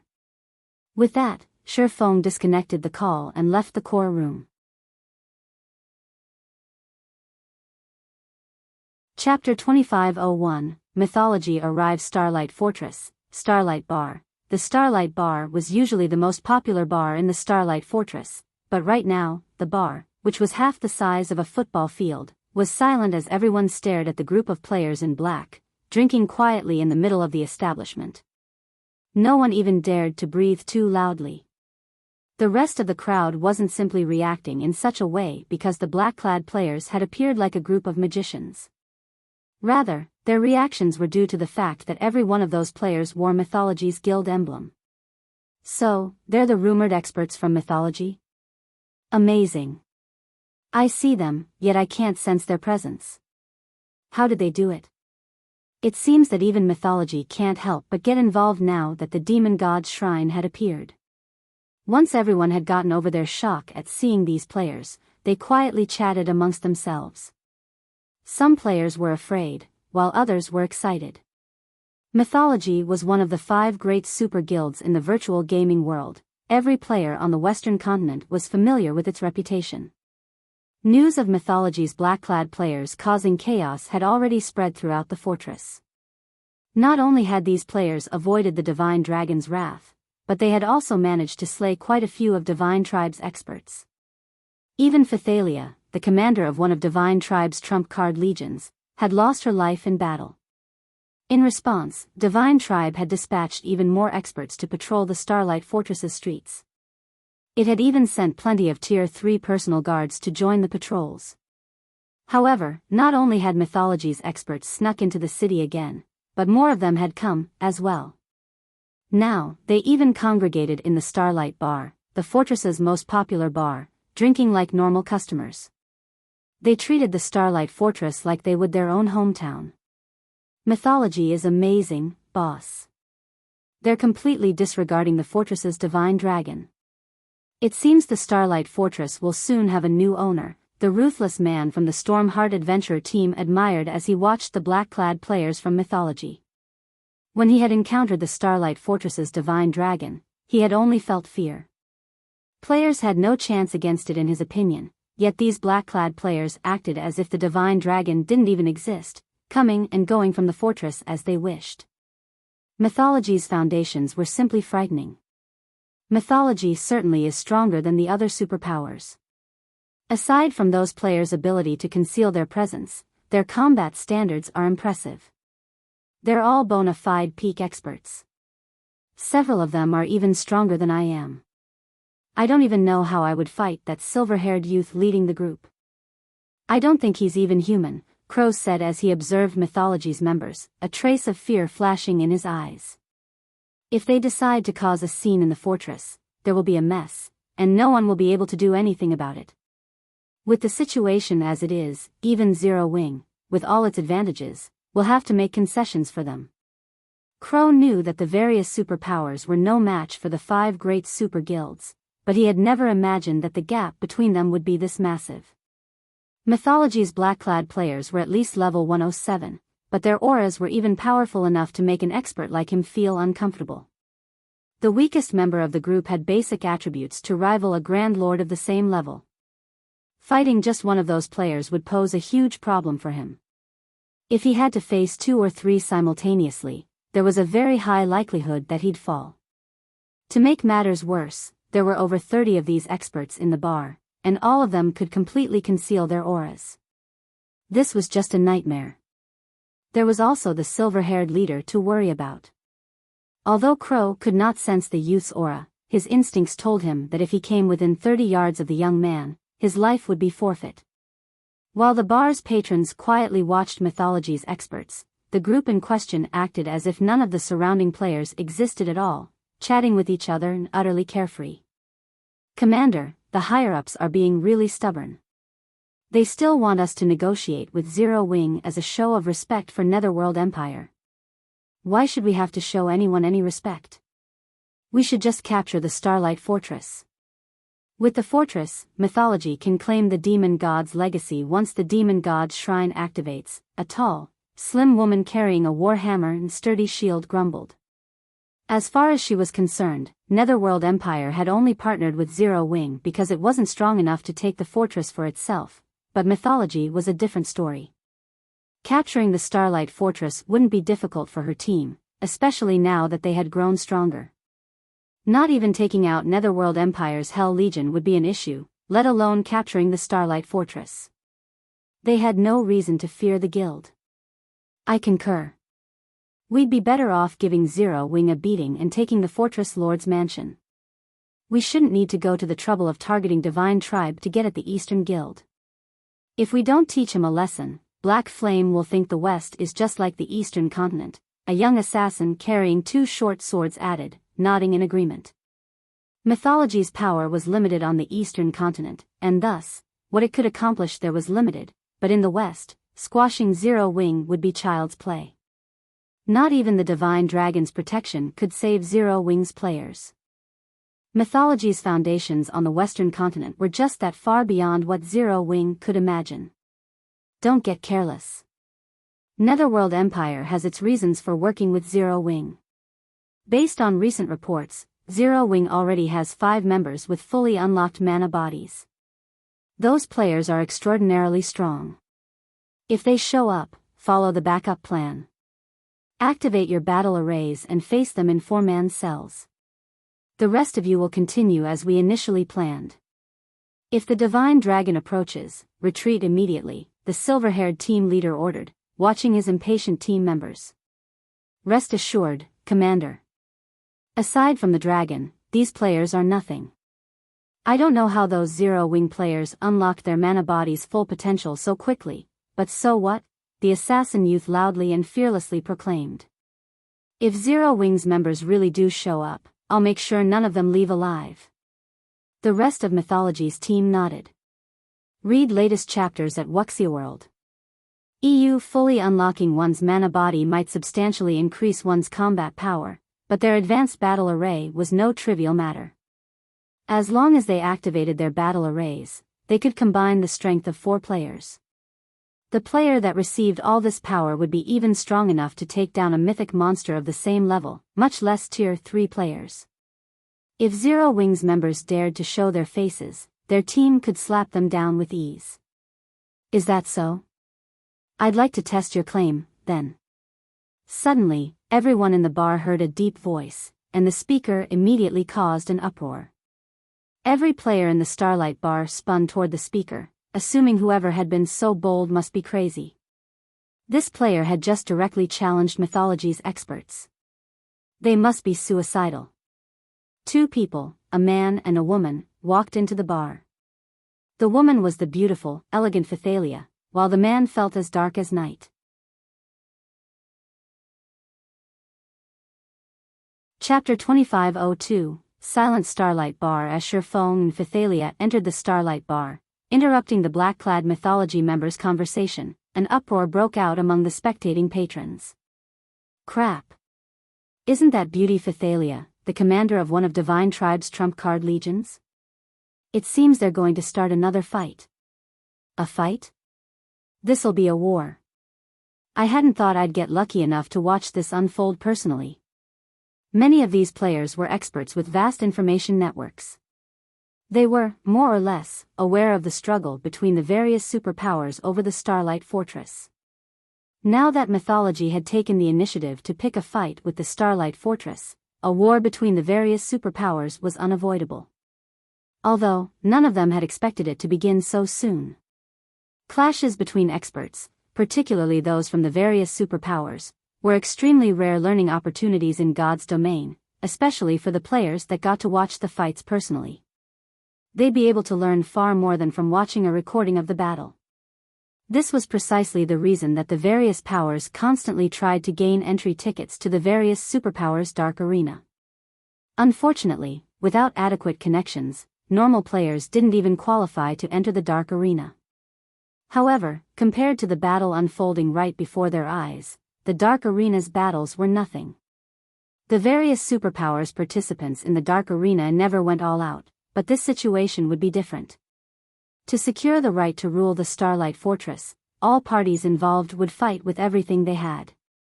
While the bar's spectating patrons became excited, Mythology's members turned to give Shurfeng cold looks.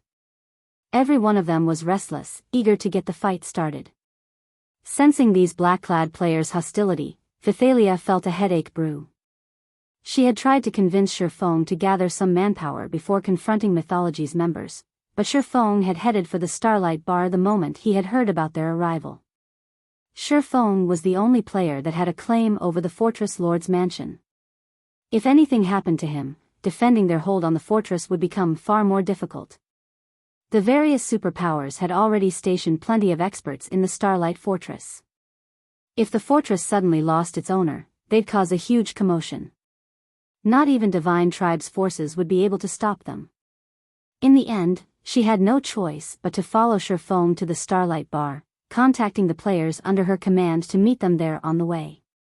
Shifeng, however, had done the unexpected again and picked a fight with Mythology before the backup she had called could get there.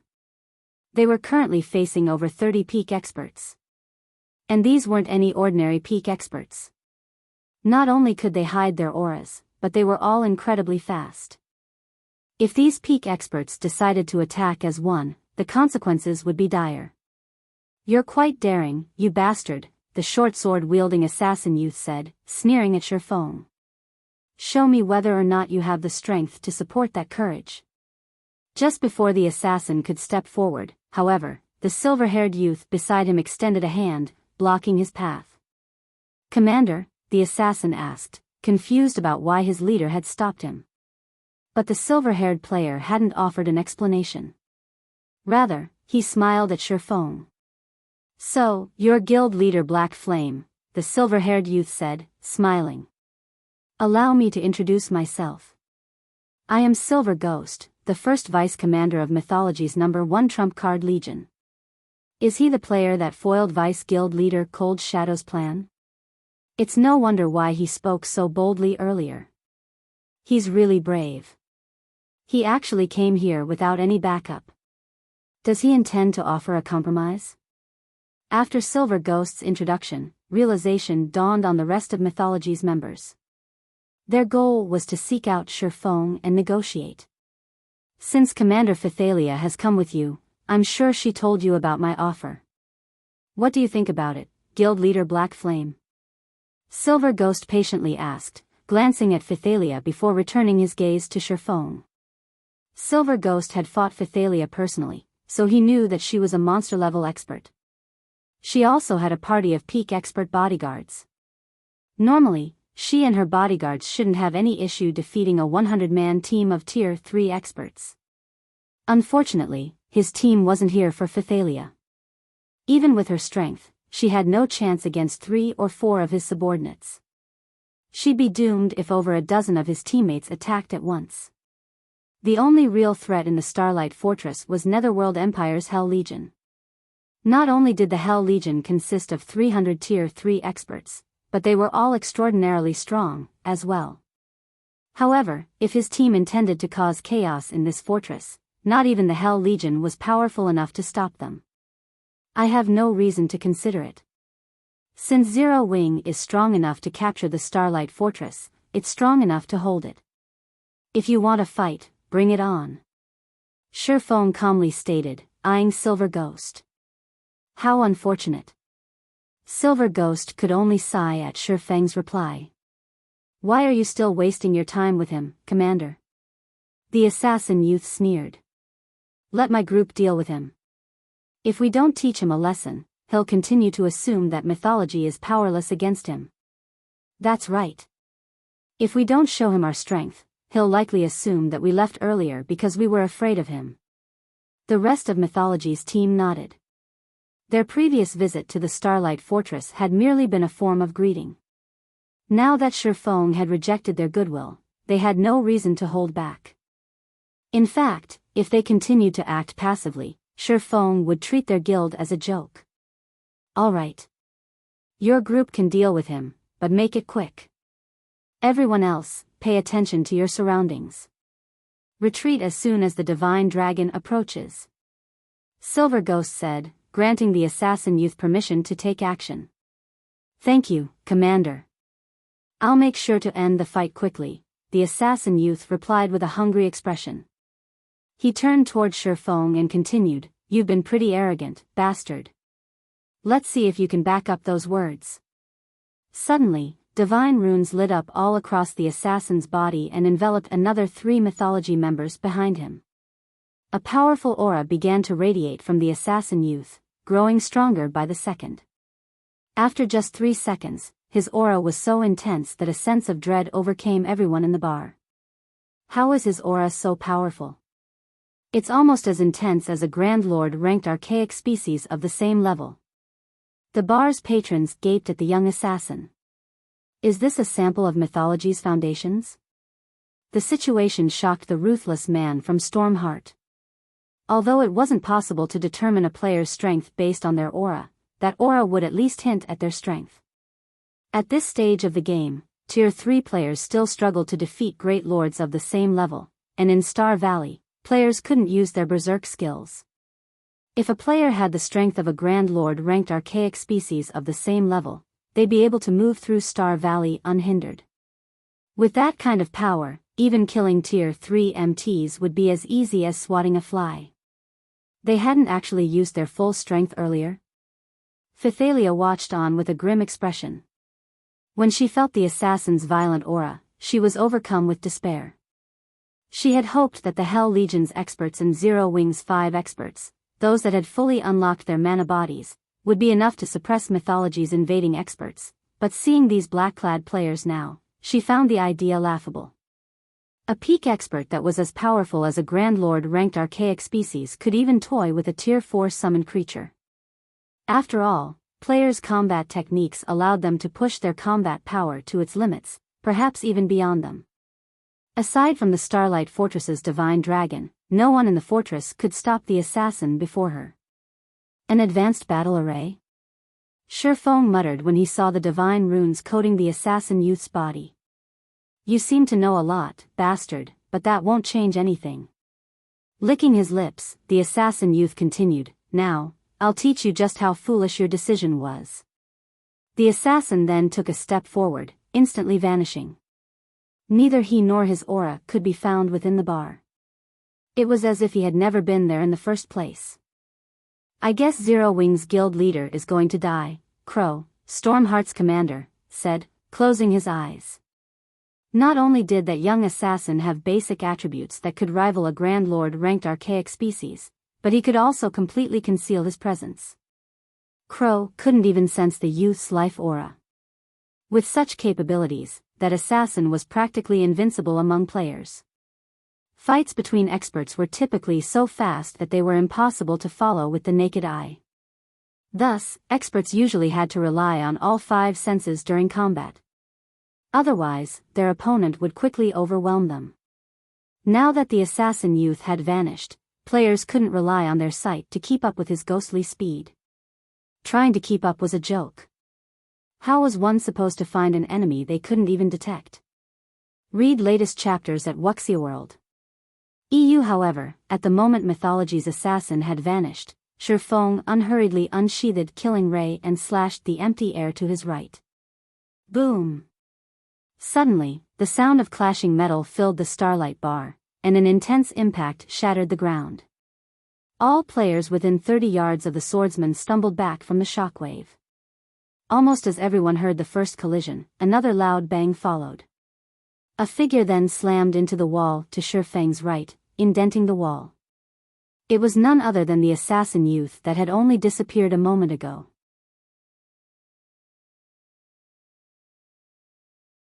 Chapter 2503, First Sword, Lightshadow Silence. Terror. For a time, everyone in the Starlight bar became dumbfounded. Shifeng had deflected the young assassin, who seemed as strong as a Tyrannosaurus Rex and was fully capable of concealing his aura, with a normal attack. Who would ever believe this?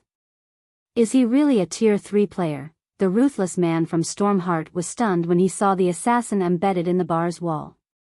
The assassin youth still had most of his HP remaining, but that was precisely what frightened the ruthless man.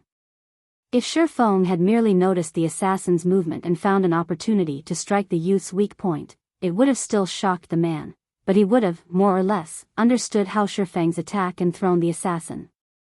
However, seeing that the assassin had only lost a small amount of HP from the hit made it clear that Shifeng's sword hadn't struck the assassin directly.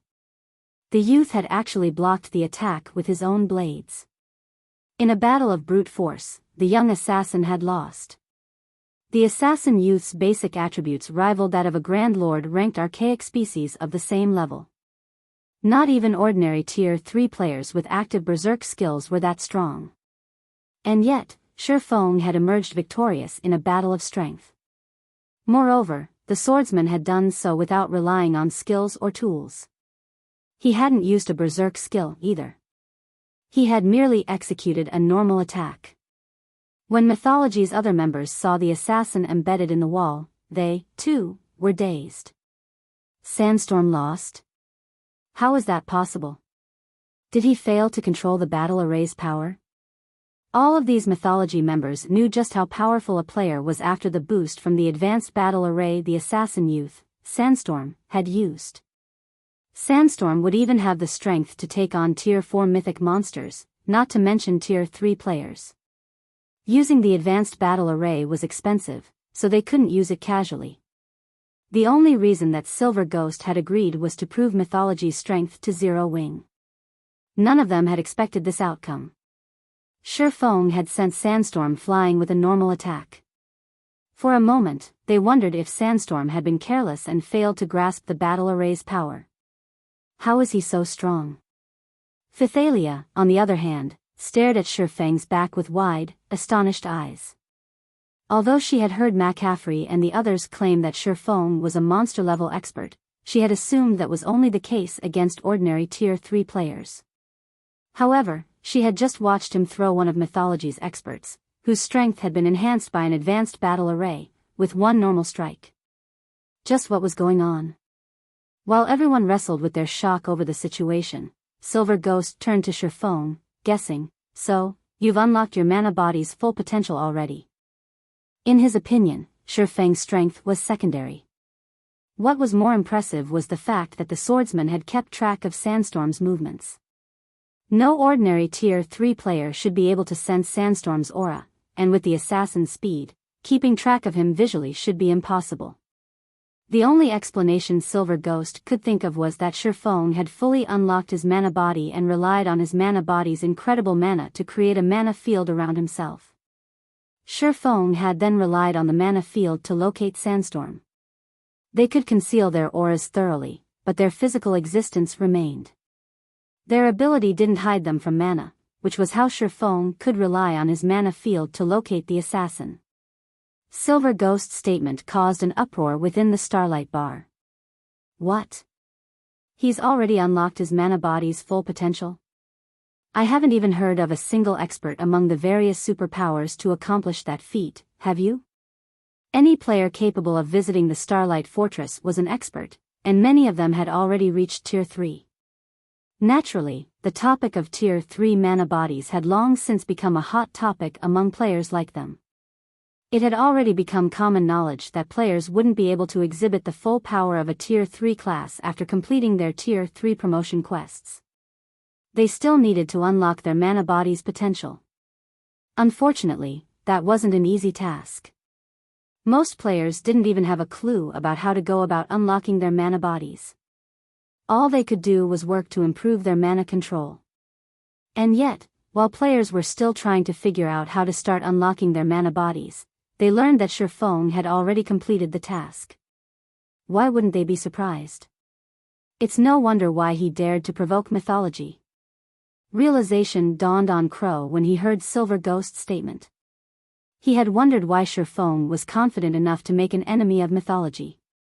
These Mythology experts were incredibly powerful, and after they activated their battle array, they become monsters that current players stood no chance against.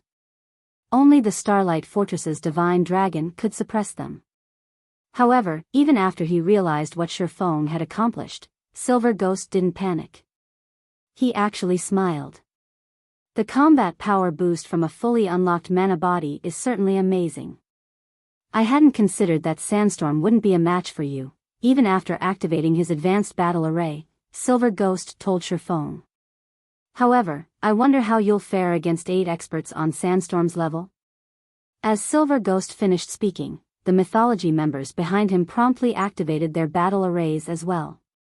In total, these players activated 7 more battle arrays, and the combined aura of the array's beneficiaries was so powerful that none of the Tier 2 players in the bar could move.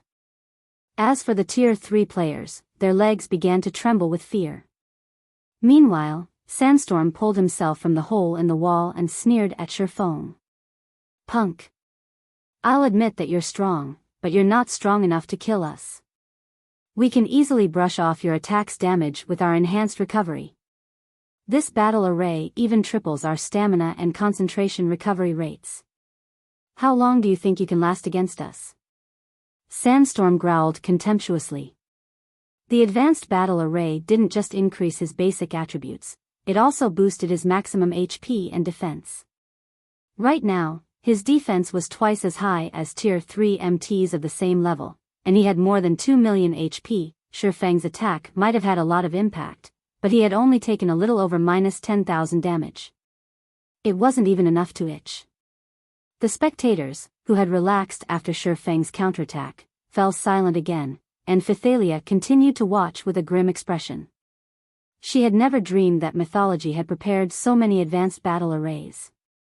Shifeng was likely at his limit dealing with one expert empowered by an advanced battle array, but now, he'd have to take on 8 of these experts. Moreover, every one of his opponents had incredible defense and HPs. They could easily whittle Shifeng down until he died. Let's see you try.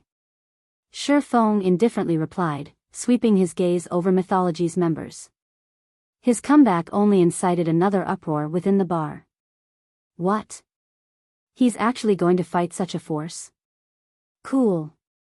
Too cool.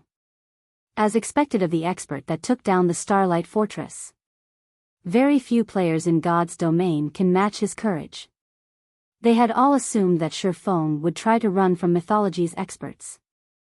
Now that they had activated 8 advanced battle arrays, only the fortress's divine dragon could stop them. However, Shifeng chose to stay and fight. He was practically a hero from legend. Are you crazy? Pythalia hissed at her companion. They're not going to fight you one-on-one. They're going to come at you together. Shifeng had repelled Sandstorm with a normal attack, but that was all.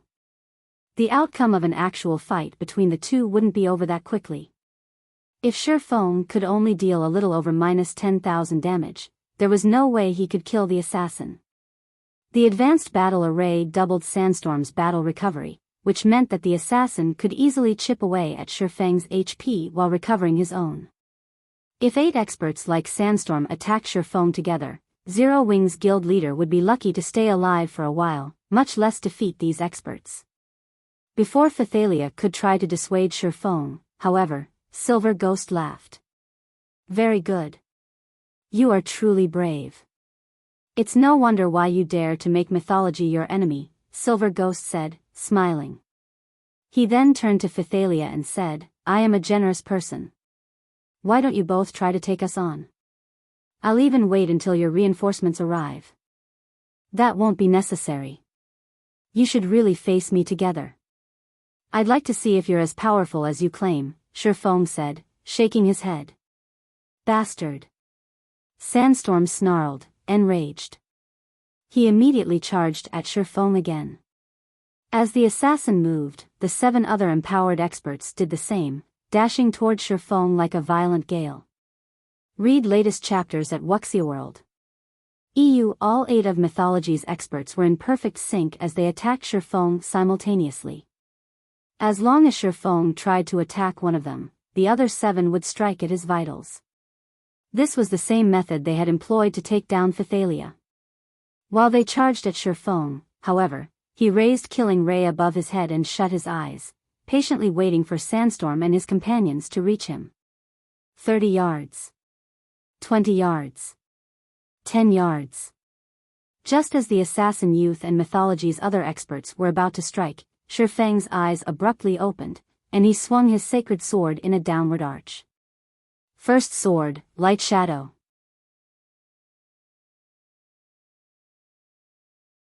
Chapter 2504, The Power of Mana Techniques. When Killing Ray descended, the mana around Shifeng immediately gathered to form a phantom greatsword around the sacred sword. Immediately afterward, the phantom greatsword, which was 20 meters long, tore apart space. Those looking at the phantom greatsword from a distance noticed a pitch-black trail in the phantom greatsword's wake. A skill?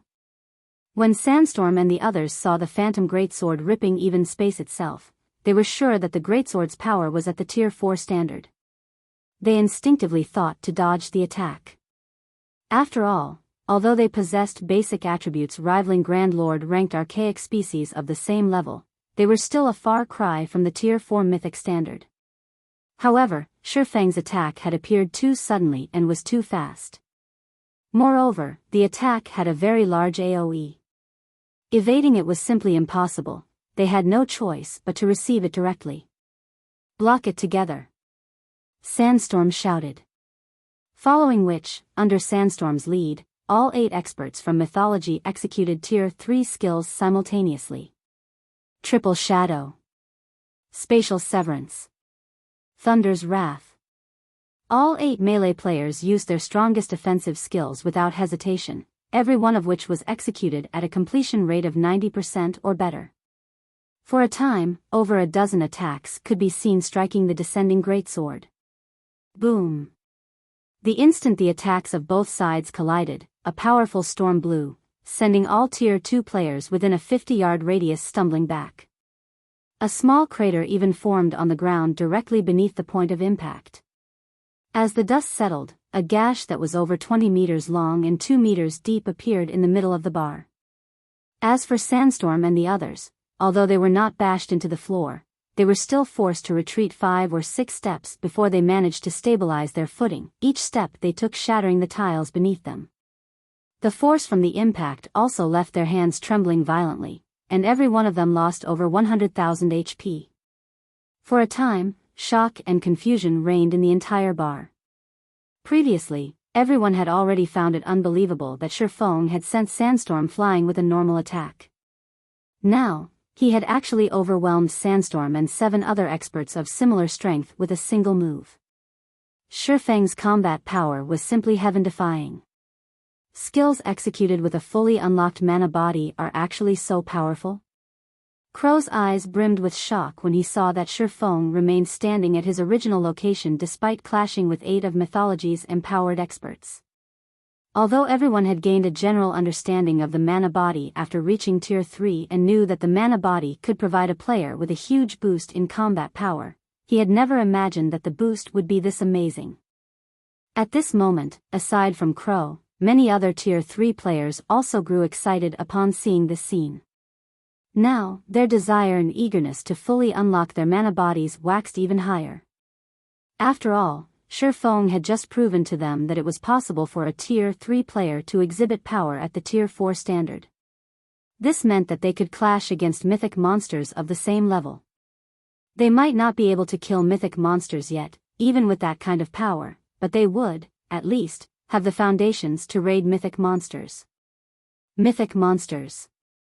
At this stage of the game, level 100+ mythic monsters were bosses that generally only first-rate powers or above could raid.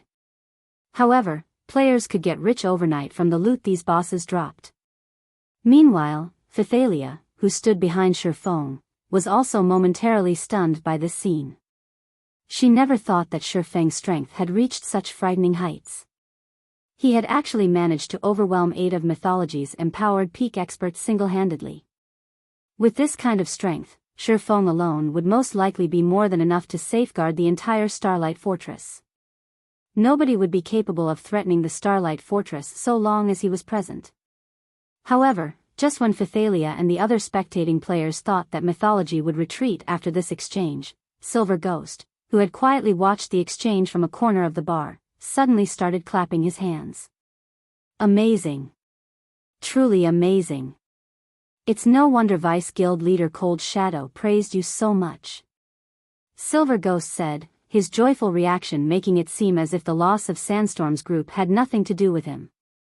Chuckling, he continued, unfortunately, the moment Sandstorm and the others activated their battle arrays, the outcome of this battle was already decided. Even if you can exhibit power at the Tier 4 standard, you still can't stop us. As soon as Silver Ghost finished speaking, the healers that were powering up the battle arrays started casting healing spells on Sandstorm and the others. Not only did Sandstorm and the others recover all of their lost HP instantly, but their trembling hands also reverted to normal. Upon seeing this scene, Pythalia, who had previously breathed out a sigh of relief, wore a grim expression once more. Due to Shifeng's frightening display of strength, she had forgotten that this wasn't some official competition between experts but a brawl between Shifeng and Mythology's experts instead. Victory would be decided only when one side was annihilated.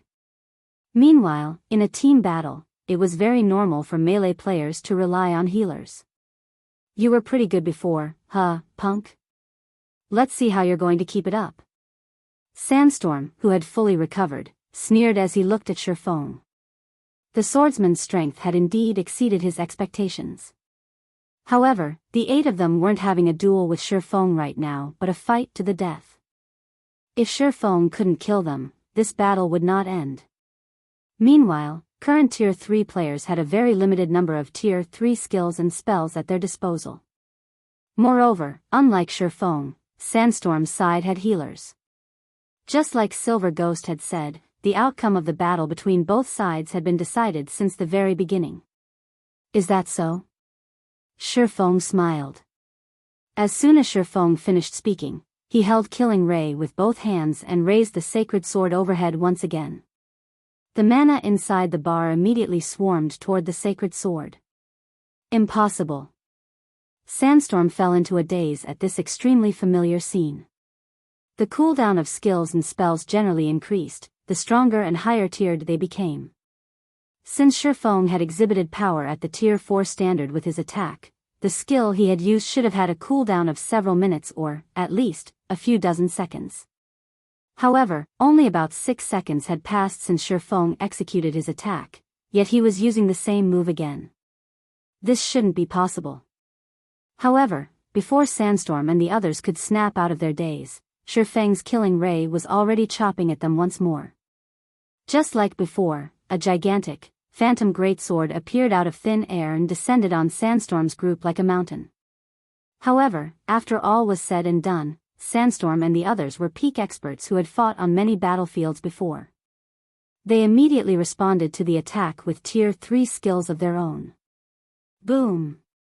When the attacks of both sides collided, another powerful storm blew. However, due to the Tier 3 skills used this time being weaker than the ones they used before, Sandstorm and the others ended up in a much more miserable state. Every one of them also sustained more than -130,000 damage. Even so, for Sandstorm and the others, who possessed more than 2 million HP, this amount of damage was negligible. Just as the slightly miserable Sandstorm was about to ridicule Shifeng once more, he suddenly sensed the mana inside the bar rushing toward Shifeng yet again. Moreover, the swordsman was gathering mana at a much faster rate than before. Before Sandstorm and the others could say anything, Shifeng's Killing Ray chopped at them anew. Boom! This time, Sandstorm and the others reacted too slowly to Shifeng's attack, so they failed to defend themselves using their Tier 3 skills. As a result, every one of them suffered over -300,000 damage. Read latest chapters at Wuxia World. EU, bastard. I've already said that the outcome of this battle has been decided from, although Sandstorm, who was close to kneeling on the ground, tried to retaliate with mockery. Before he managed to finish his words, Shifeng swung Killing Ray down again. Once. Twice. Thrice. For a time, explosions rocked the entire Starlight bar, one after another. Aside from this sound, nothing else could be heard inside. Finally, after Shifeng executed his 11th attack, the world around him fell silent as Sandstorm and the 7 other empowered experts from Mythology collapsed on the rubble, their HPs zeroed out. Now, they exhibited neither aura nor mana.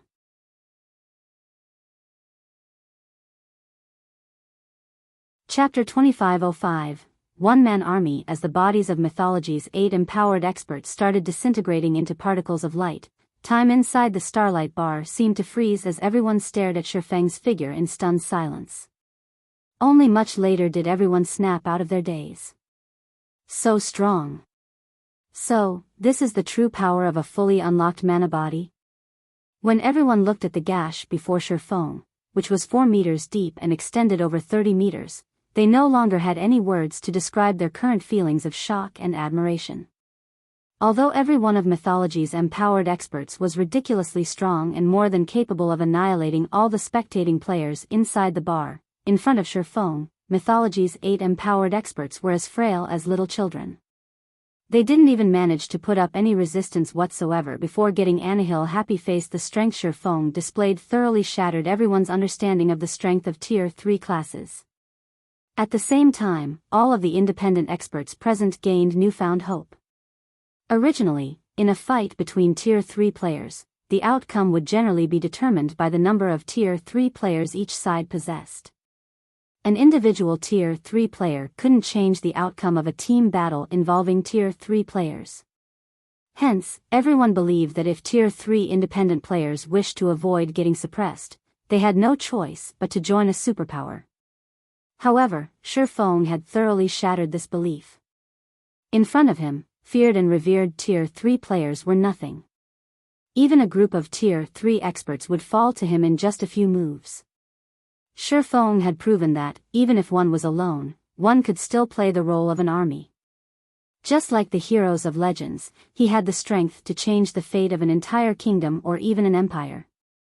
Meanwhile, so long as they fully unlocked their own mana bodies, they, too, could replicate Shifeng's feats. Commander, with that kind of combat power, don't you think that Black Flame is stronger than the 5 great super guild's true monsters? The ruthless man from Stormheart asked Crow, his eyes filled with reverence as he gazed at Shifeng.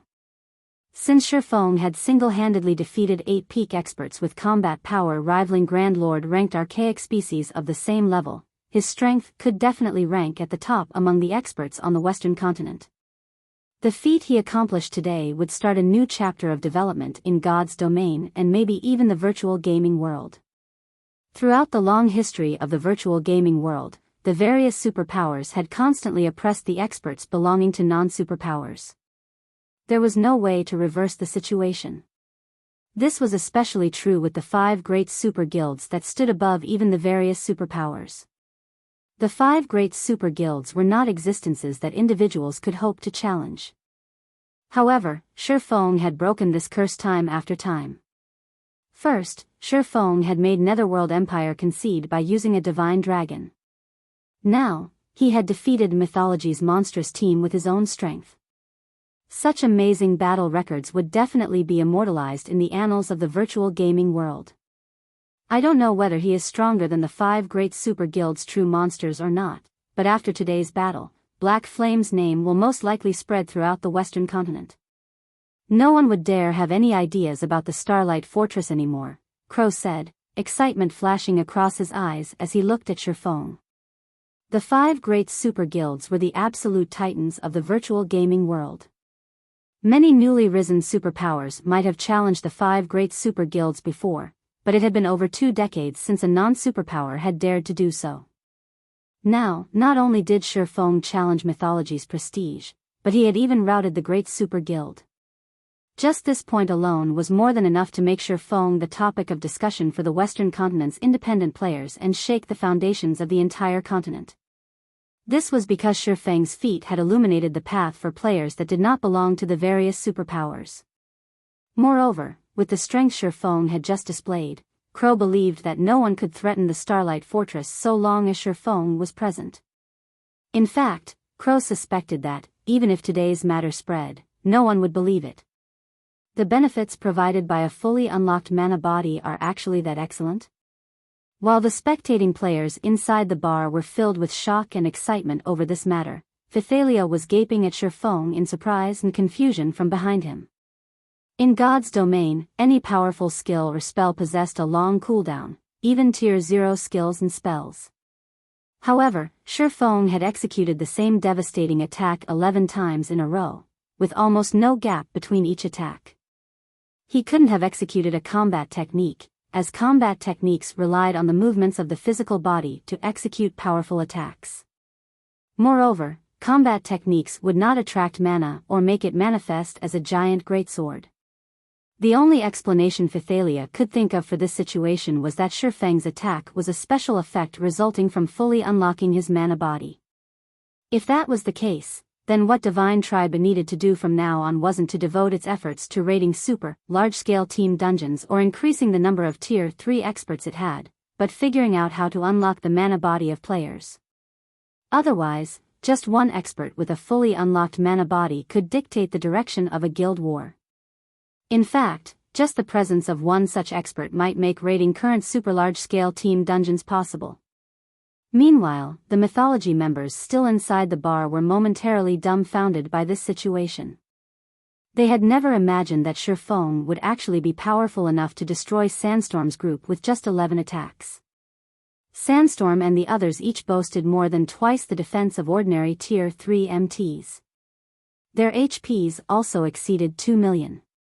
They could survive against actual mythic monsters for quite some time.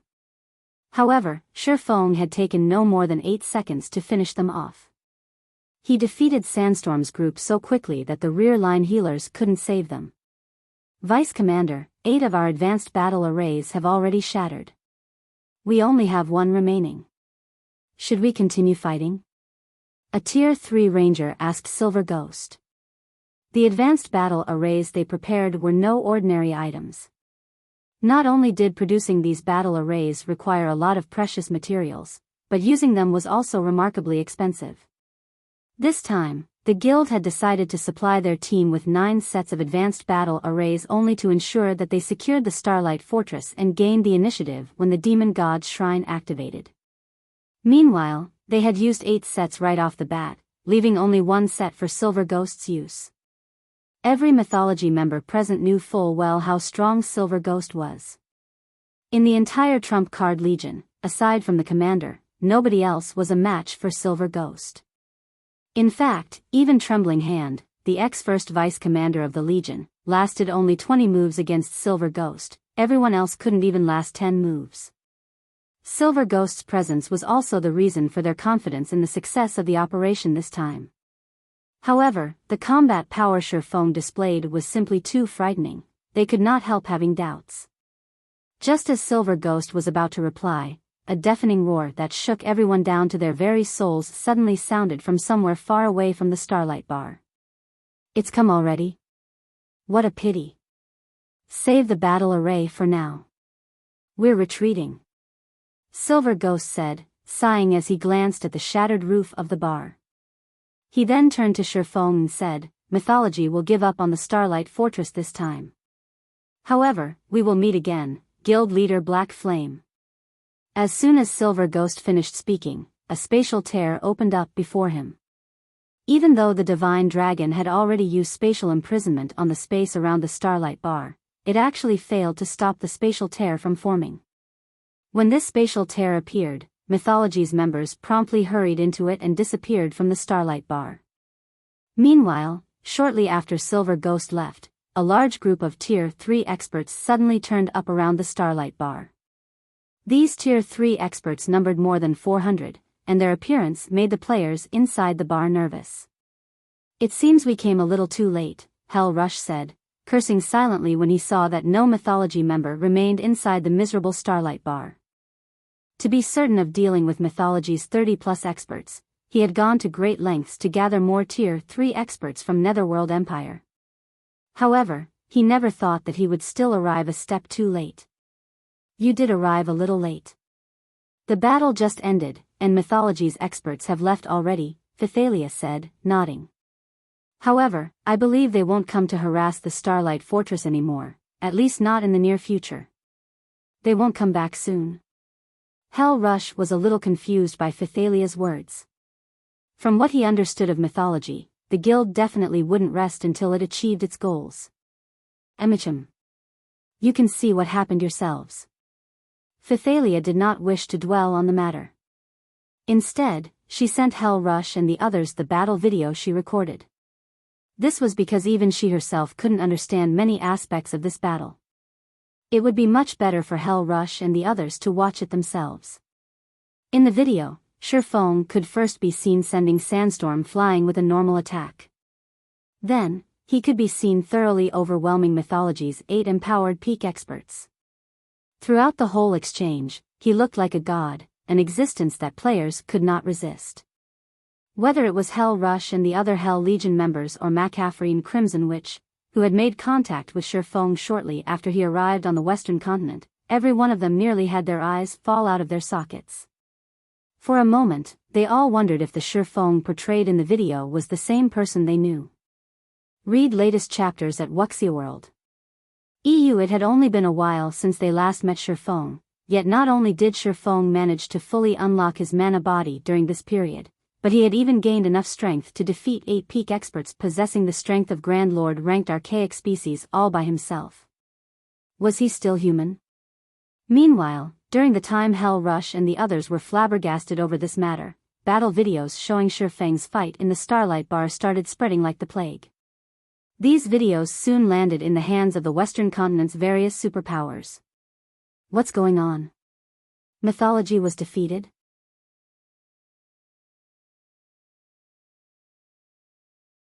Chapter 2506, Fame spreads news of Mythology's defeat was like a magnitude 8 earthquake. None of the various superpowers could believe it. Previously, Netherworld Empire's concession had already been plenty shocking to them. However, Netherworld Empire's decision was still understandable, as the Divine Dragon really wasn't an existence that players could oppose. Now, despite Mythology having gained a method to evade the Divine Dragon's detection, it had still failed to gain control over the Starlight Fortress. Moreover, Mythology's failure wasn't even due to the Divine Dragon, but Shifeng, a Tier 3 player. How could they possibly bring themselves to believe this news? This was one of the virtual gaming world's 5 great super guilds they were talking about. It had already been many years since an individual player could resist the assault of one of the 5 great super guilds. Every person who had attempted to do so had been thoroughly suppressed, left with no choice but to submit to the will of the 5 titans. Now, however, not only did Shifeng stand in Mythology's way, but he had even single-handedly killed 8 of Mythology's monstrously strong experts. The various superpowers' upper echelons immediately took action. They not only abandoned all plans to make things difficult for the Starlight Fortress but also forbade the expert teams they had dispatched to Star Valley from causing any trouble inside the Starlight Fortress, especially when Shifeng was known to be present inside the fortress. The reason for their decision wasn't just Shifeng's repulse of Mythology's assault but his monstrous strength. Let alone killing a few Tier 3 experts, even annihilating a 100-man team of Tier 3 experts would be child's play for him. Shifeng was truly a one-man army and an existence that had to be feared. In addition, the Starlight Fortress was currently the only captured fortress in Star Valley. If the various superpowers wished to develop properly in the Forbidden Land, then having access to the Starlight Fortress was a must.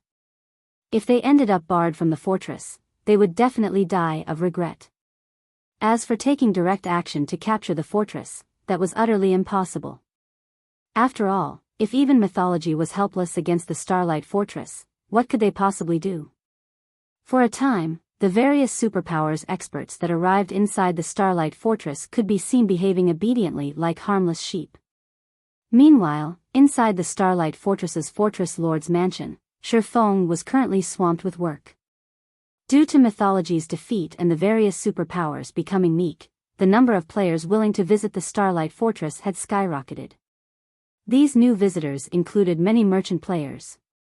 Some trading firms had even sought to partner with Zero Wing and offered to rent the Starlight Fortress's shops at a high price.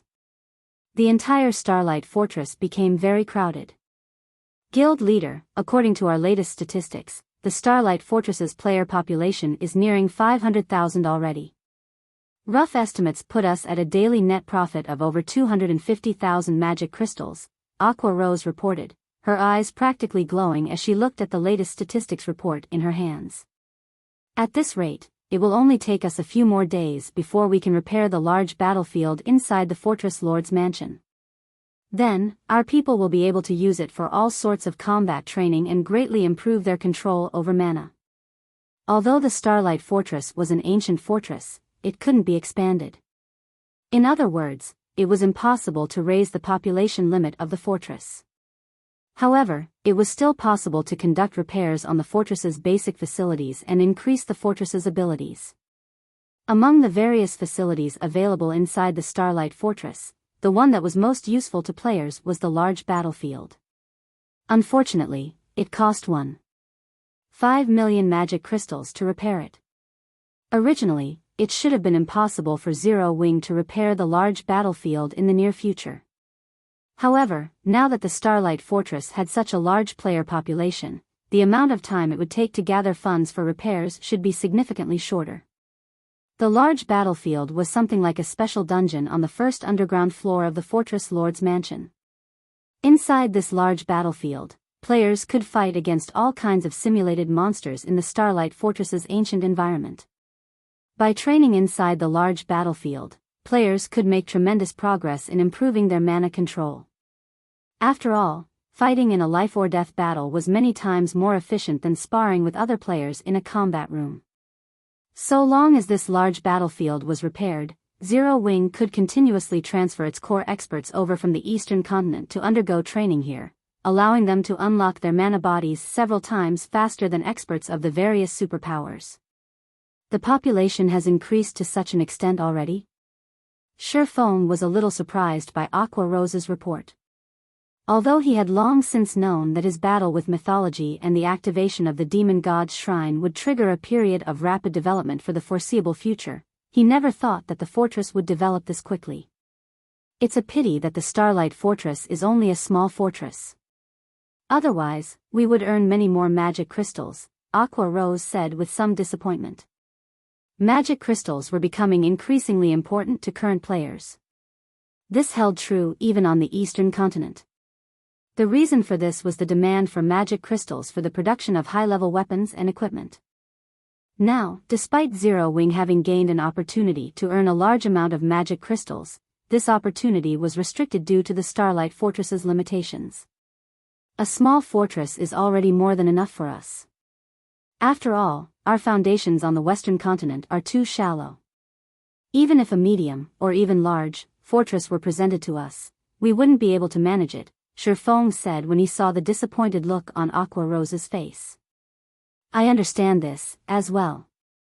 The limitation of sending only 10 players to the Western continent per week is really restricting. It would be great if we could increase that number slightly, Aqua Rose said. She had experienced the Western continent's benefits already.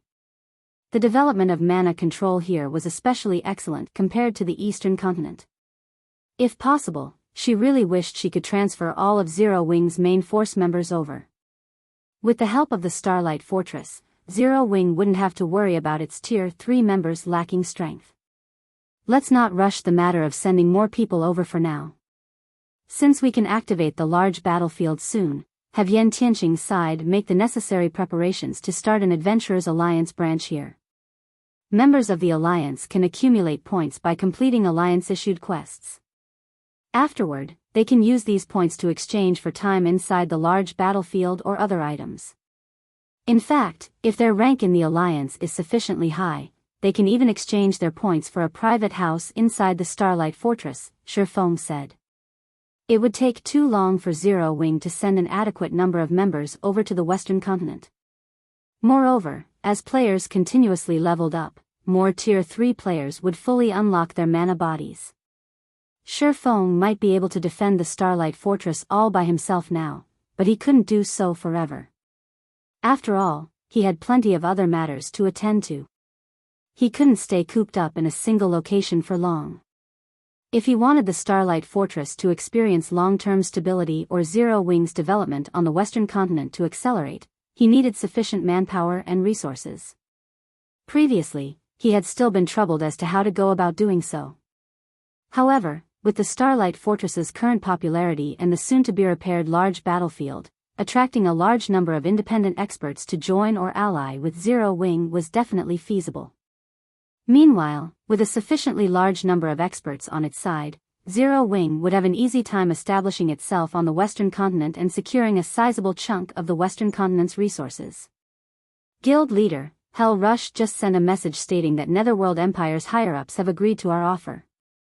They are willing to accept our employment, but they have one condition we absolutely must meet: all of the Hell Legion's members should fully unlock their mana bodies within 1 month. Otherwise, they want 20% of the Starlight Fortress's shares as compensation, Aqua Rose reported, frowning. Fully unlocking one's mana body was easier said than done. She and the others had managed to accomplish this feat only because they had the fortune of entering the Starlight Fortress's Legacy Gate and Legacy Room. Meanwhile, Netherworld Empire was asking Zero Wing to help the Hell Legion fully unlock their mana bodies. No matter how she looked at this situation, it was simply impossible. It seems they have finally thought things through. Shifeng smiled when he heard Aqua Rose's words. All right, agree to their conditions. Originally, he had considered Netherworld Empire's agreement to his offer unlikely. After all, the Hell Legion was Netherworld Empire's strongest trump card legion. Not only did the legion consist of 300 Tier 3 experts, but these players were experts among experts. Fortunately, it seemed that the performance he had put on with Mythology was quite effective. The Holy Annihilation Mana technique was incredibly powerful. Just the first sword, Lightshadow, already allowed him to exhibit power at the Tier 4 standard. However, the complexity of Lightshadow was far greater than even bronze combat techniques. The burden it placed on its user's concentration was likewise much greater than that of a bronze combat technique. Read latest chapters at Wuxia World. After executing Lightshadow 11 times in a row, he had expended more than half of his concentration already. Had he executed Lightshadow a few more times, he might have entered a state of mental exhaustion. Then, his opponents could have slaughtered him. Guild leader, we're talking about helping them fully unlock their mana bodies in 1 month, Aqua Rose said worriedly. If Netherworld Empire's demand were simply to upgrade the Hell Legion's level or equipment standard, she wouldn't have been too concerned. However, players mainly had to rely on themselves to unlock their mana body. There were too many variables that could affect this process. Meanwhile, as more time passed, the number of Tier 3 experts Zero Wing possessed would continuously increase. There was no need for Zero Wing to be in such a rush to gain Tier 3 experts, using even the Starlight Fortress as a wager. Relax. The process of unlocking the mana body isn't as difficult as you think, Shifeng said, chuckling as he looked at Aqua Rose. Moreover, many matters in God's domain need to be done sooner rather than later. A delay would mean missing out on many opportunities. In any case, now that Netherworld Empire has agreed to our offer, it's time we return to the Eastern Continent. If it were before he had fully unlocked his epic mana body, he really wouldn't be confident of fulfilling Netherworld Empire's condition. However, after absorbing the bountiful knowledge in Eliade's memory crystal, helping the Hell Legion's experts fully unlock their mana bodies within 1 month wasn't a difficult task at all. After all, every one of the Hell Legion's experts was a genius even in the eyes of the various superpowers.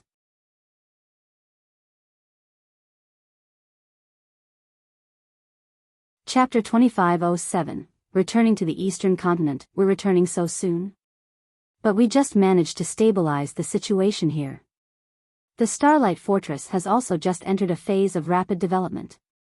If we leave now, I'm afraid problems will crop up in no time at all.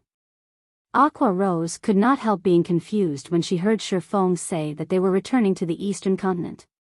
The Starlight Fortress aside, what should we do about the Hell Legion's 300 experts?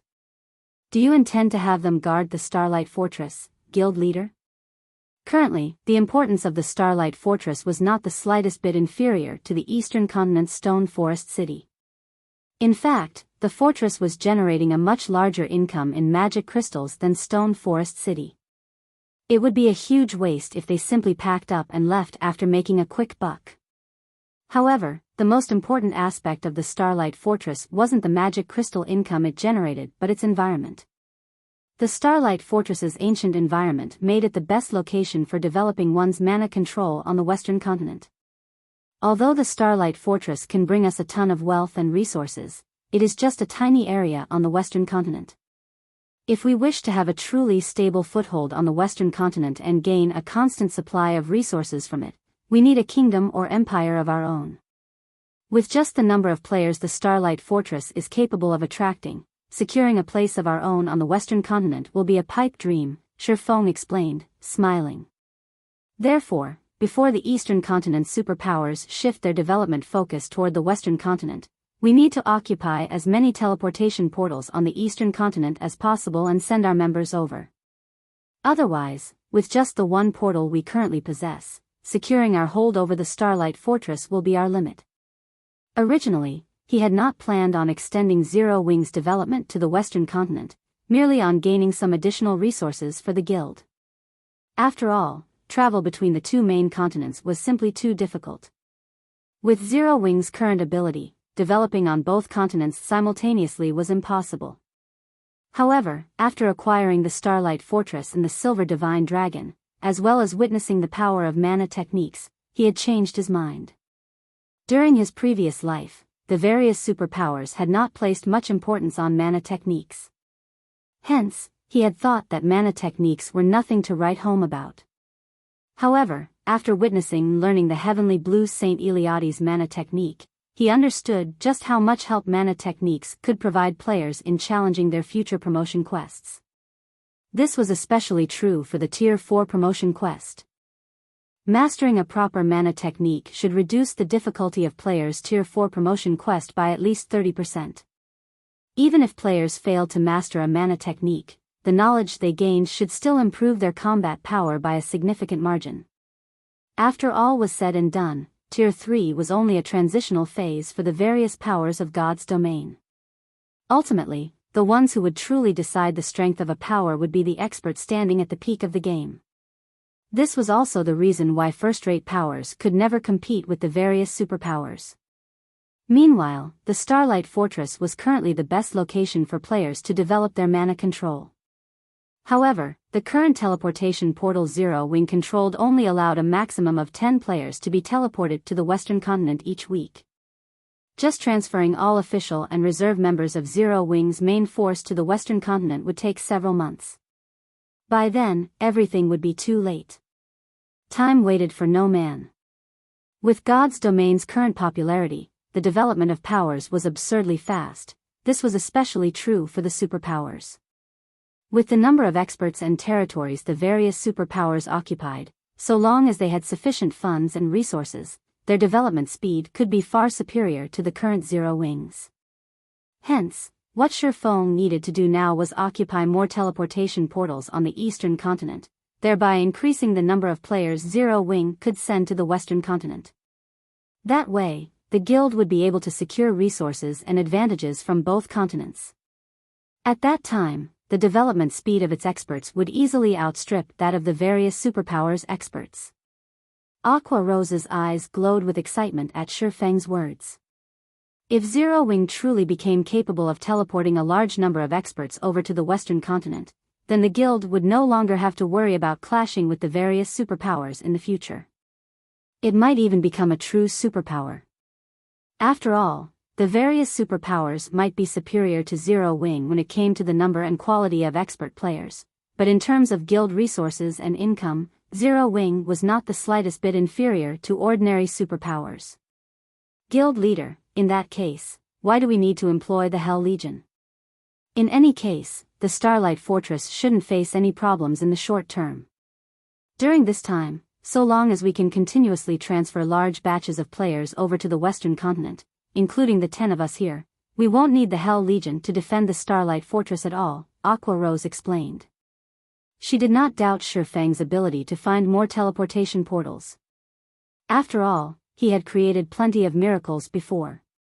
However, she still felt that employing the Hell Legion was a huge waste. After all, the Hell Legion operated only on the western continent. Meanwhile, unlocking the mana body was a difficult task. Rather than waste time helping other people unlock their mana bodies, it would be much better to help their own guild's Tier 3 experts instead. That way, the guild would receive even greater benefits. The Hell Legion is currently one of the strongest legions in God's domain. How can I possibly waste their strength on guarding a fortress? I plan to bring them back with us, Shifeng explained, chuckling when he saw the look of confusion on Aqua Rose's face. There was no need for him to worry about the Starlight Fortress's security for the near term. After all, he had just defeated Mythology.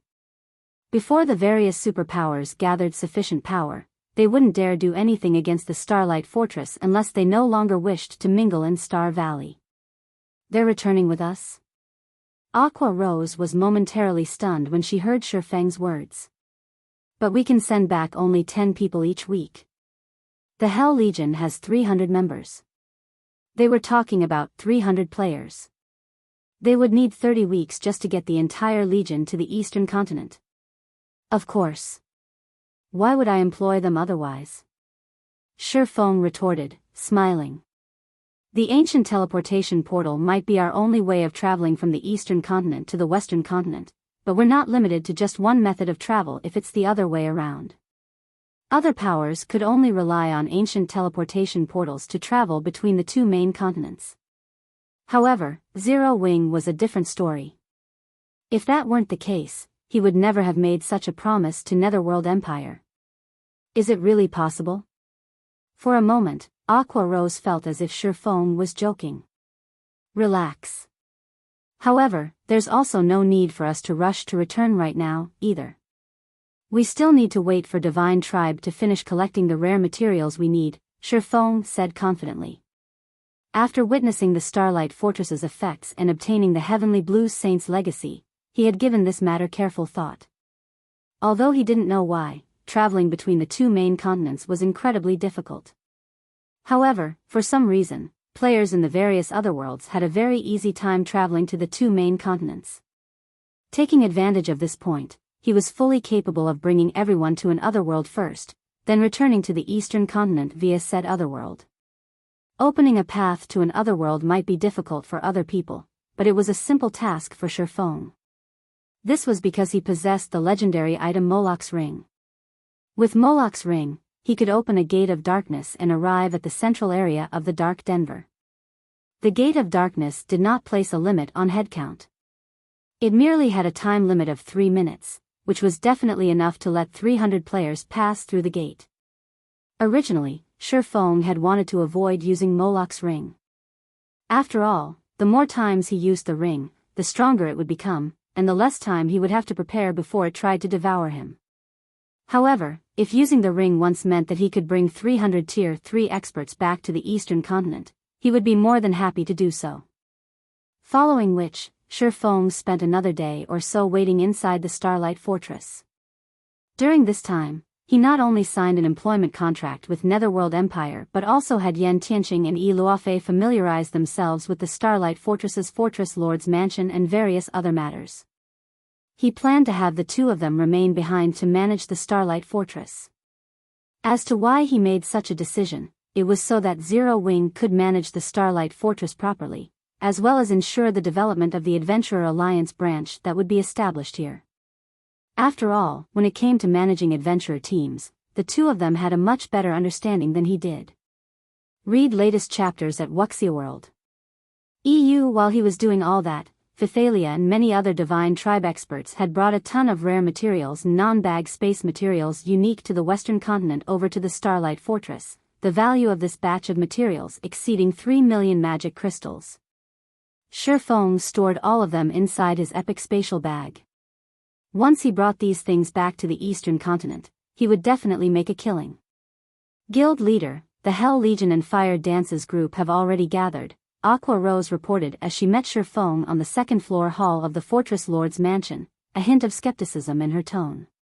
Even now, she still couldn't bring herself to believe that Shi Feng could transport over 300 players back to the eastern continent. All right. Let's return to the eastern continent. Shi Feng could not help smiling when he saw Aqua Rose's expression. He then started incanting and summoned a gate of darkness in the second-floor hall. After the gate opened, he ushered everyone into it. In no time at all, the crowded second-floor hall emptied out.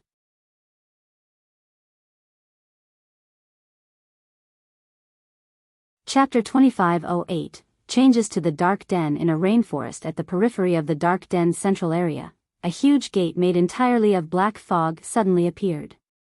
The frightening amount of energy the gate radiated prompted the demonic creatures nearby to retreat involuntarily as they stared nervously at the 6-meter-tall gate. After the gate opened up, figures of players walked out of it in quick succession. What kind of place is this? The gravitational force here is so strong. It practically rivals the Star Tomb's first floors, Thunder Beast, who had just set foot into the rainforest, exclaimed in surprise. The dense power of darkness enveloping this rainforest aside, just the high-gravity environment here was more than enough to have a Tier 2 player's combat power. Even Tier 3 players, like Thunder Beast himself, were affected quite significantly. The mana here is also very dense, close to 50% of the mana found inside the Starlight Fortress. If we can engage in combat here long term, it'll definitely provide significant help toward honing our mana control, a Tier 3 elementalist said excitedly. Although the Starlight Fortress's ambient mana was much denser than this rainforest's, combat was prohibited inside the fortress. However, in God's domain, if players wish to improve themselves, the fastest way to do so would be by participating in life or death battles. Fighting in mana-dense environments was particularly effective, as players would have a much easier time controlling their mana, which would, in turn, allow them to practice and familiarize themselves with their mana control more efficiently. At this point, the eyes of the Hell Legion's members glowed with excitement. This was because the rainforest teemed with monsters above level 100. This place was an excellent location for not only training their mana control but also grinding for levels. Hell Rush and the others immediately understood why Shurfong was so confident that he could help them fully unlock their mana bodies in 1 month. If they could fight in such an excellent environment, fully unlocking their mana bodies in 1 month would indeed be feasible. Meanwhile, Aqua Rose, who had followed Shurfong to the Dark Den, was similarly surprised by this situation.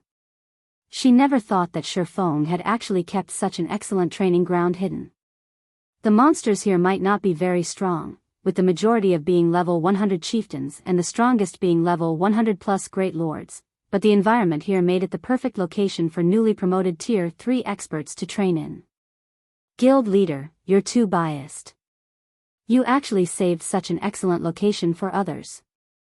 If Zero Wings members had grinded here as soon as they hit level 100, we might have been able to double the number of Tier 3 experts we have by now, Aqua Rose grumbled.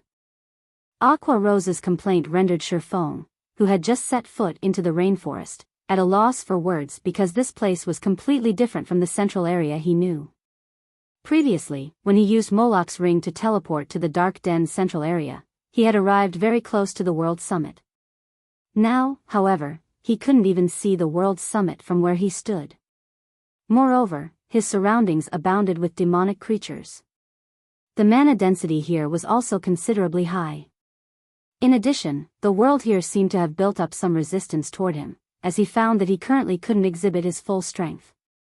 Does the teleportation gate change destinations according to my tier or level? After giving the matter some thought, Shurfong concluded that his hypothesis was very likely to be correct, because he had arrived at different locations during his first and second use of the Gate of Darkness. Only, the difference was not particularly obvious, as he was teleported close to the World Summit on both instances. On the third instance, however, he was teleported to a completely foreign location, although still in the Dark Den's central area. Shurfong quickly shook his head, dismissing this matter. He was using the Dark Den as a transit point to travel to the eastern continent. As they were going to leave the Dark Den very soon, it did not matter what kind of location they arrived in. Unlike the Bible of Darkness's Gate of Darkness, Moloch's Ring's Gate of Darkness was a two-way teleportation gate. In other words, so long as he opened Moloch's Ring's Gate of Darkness, anyone who was a part of his team could move freely between the two locations connected by the Gate of Darkness. Hence, what he needed to do next was simple. He just had to use White River City's return scroll in the Dark Den and return to White River City. Afterward, he would use Gate of Darkness once more and let Hell Rush and the others, who did not possess White River City's return scrolls, cross over to White River City. Even if this method wasn't viable, he could still use the Bible of Darkness. Although the Bible of Darkness's Gate of Darkness had a 30-person limit, it was still a better option than relying on ancient teleportation arrays. Right now, however, as Moloch's ring was still on cooldown, Shurfong had the Hell Legion's members grind the surrounding demonic creatures and explore the rainforest. Although they wouldn't be here for long, the Dark Den was still a place created by gods. Even without the World Summit, there were still plenty of treasures and opportunities here that could not be found in the outside world. If they were lucky, they might gain a significant harvest. At the very least, it would be much better than sitting around doing nothing for an entire day. Guild leader, there's a town that's protected by a magic barrier right outside the rainforest.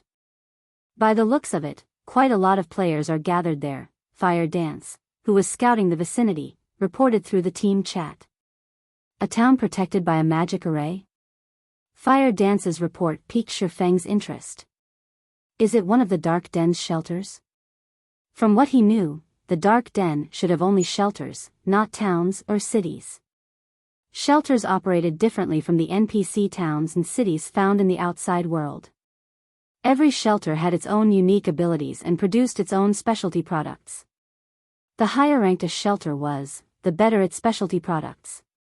Meanwhile, with the shelter Fire Dance reported being in a level 100+ map, its rank was definitely very high. Moreover, aside from specialty products, the Dark Den was also rich in gemstones, which were in short supply on the main continent. Guild leader, should we head over? Fire Dance asked. Of course, Shifeng said, nodding. This is an opportunity to make a fortune. Previously, Shifeng had been incredibly busy. In addition, the Bible of Darkness was necessary to suppress Moloch's ring, so he couldn't pass the Bible of Darkness to somebody else. As a result, aside from the occasional offline reports he received from Blue Frost and the others, it had been a very long time since Zero Wing had direct contact with the Dark Den. Shifeng had earned a lot of magic crystals and coins via the Starlight Fortress. Just the magic crystals he currently had on hand exceeded 600,000, while his coins totaled over 200,000 gold. He could use this opportunity to purchase a bunch of items to resell on the eastern continent. Moreover, attribute gemstones were much more valuable than magic crystals and also much more useful to players. Following which, Shifeng led Aqua Rose and the other members of Zero Wing toward the shelter Fire Dance found. The Hell Legion's members showed no interest in the shelter at all, opting to remain behind. They only wanted to continue grinding and honing their mana control. After all, Shifeng had already told them that they would be leaving this precious training ground soon. Hence, they needed to cherish this opportunity and improve themselves as much as possible. The shelter Fire Dance found was at the foot of a mountain range, with mountains at 3 of its 4 cardinal directions. Since shelters were under constant assault from demonic creatures, it was undoubtedly strategically located. As Shifeng's group arrived within several hundred yards of the shelter, he finally got a clear look at it. Although this shelter wasn't particularly large, only the size of an advanced town in the outside world, the defensive magic array protecting it was incredibly powerful, capable of resisting the attacks of Tier 4 monsters for a very long time. In a level 100+ map, a shelter with a defensive magic array of such caliber would definitely be considered a very safe location. This was also the reason why plenty of players resided in this shelter. Shifeng estimated that the shelter could easily accommodate over 200,000 players. A player population of 200,000 might not be anything significant compared to the towns found in the outside world, but in the Dark Den, with its low player population, this was a very frightening number. Moreover, the residents of this shelter were very strong. Even the lowest level player Shifeng had spotted was level 104. At level 106 and level 107, the higher level ones could rival the levels of the various superpowers peak experts found in the outside world. The shelter's players were also considerably well equipped, with the weakest piece of equipment on them being level 100 Mysterious Iron rank and the majority being level 100 Secret Silver equipment. Some experts were even fully geared in level 100 Fine Gold weapons and equipment. However, for some reason, most of the weapons and equipment of these players stopped at level 100. Extremely few players sported level 105 equipment. In fact, even level 105 Mysterious Iron equipment was incredibly rare. When Shifeng's group arrived at the shelter's entrance, a level 106, Tier 3 female swordsman who looked both beautiful and capable suddenly approached them. I believe you are Vice Guild Leader Blue Frost's teammates. I have been waiting for you for a long time now, the female swordsman said excitedly. May I know when Vice Guild Leader Frost will arrive? Blue Frost? Shifeng could not help growing confused at this situation. The female swordsman before him was considerably strong. Not only was she at the Flowing Water Realm standard, but she was also just one small step shy of the Void Realm standard. When the female swordsman saw the confusion on Shifeng's face, she pointed at the 6-winged emblem he wore and asked strangely, "Are you not Vice Guild Leader Frost's companions?" Read latest chapters at Wuxia World. EU. At this stage of the game, Tier 3 players were still incredibly rare, and Tier 3 players wearing Zero Wings Guild emblem were even rarer.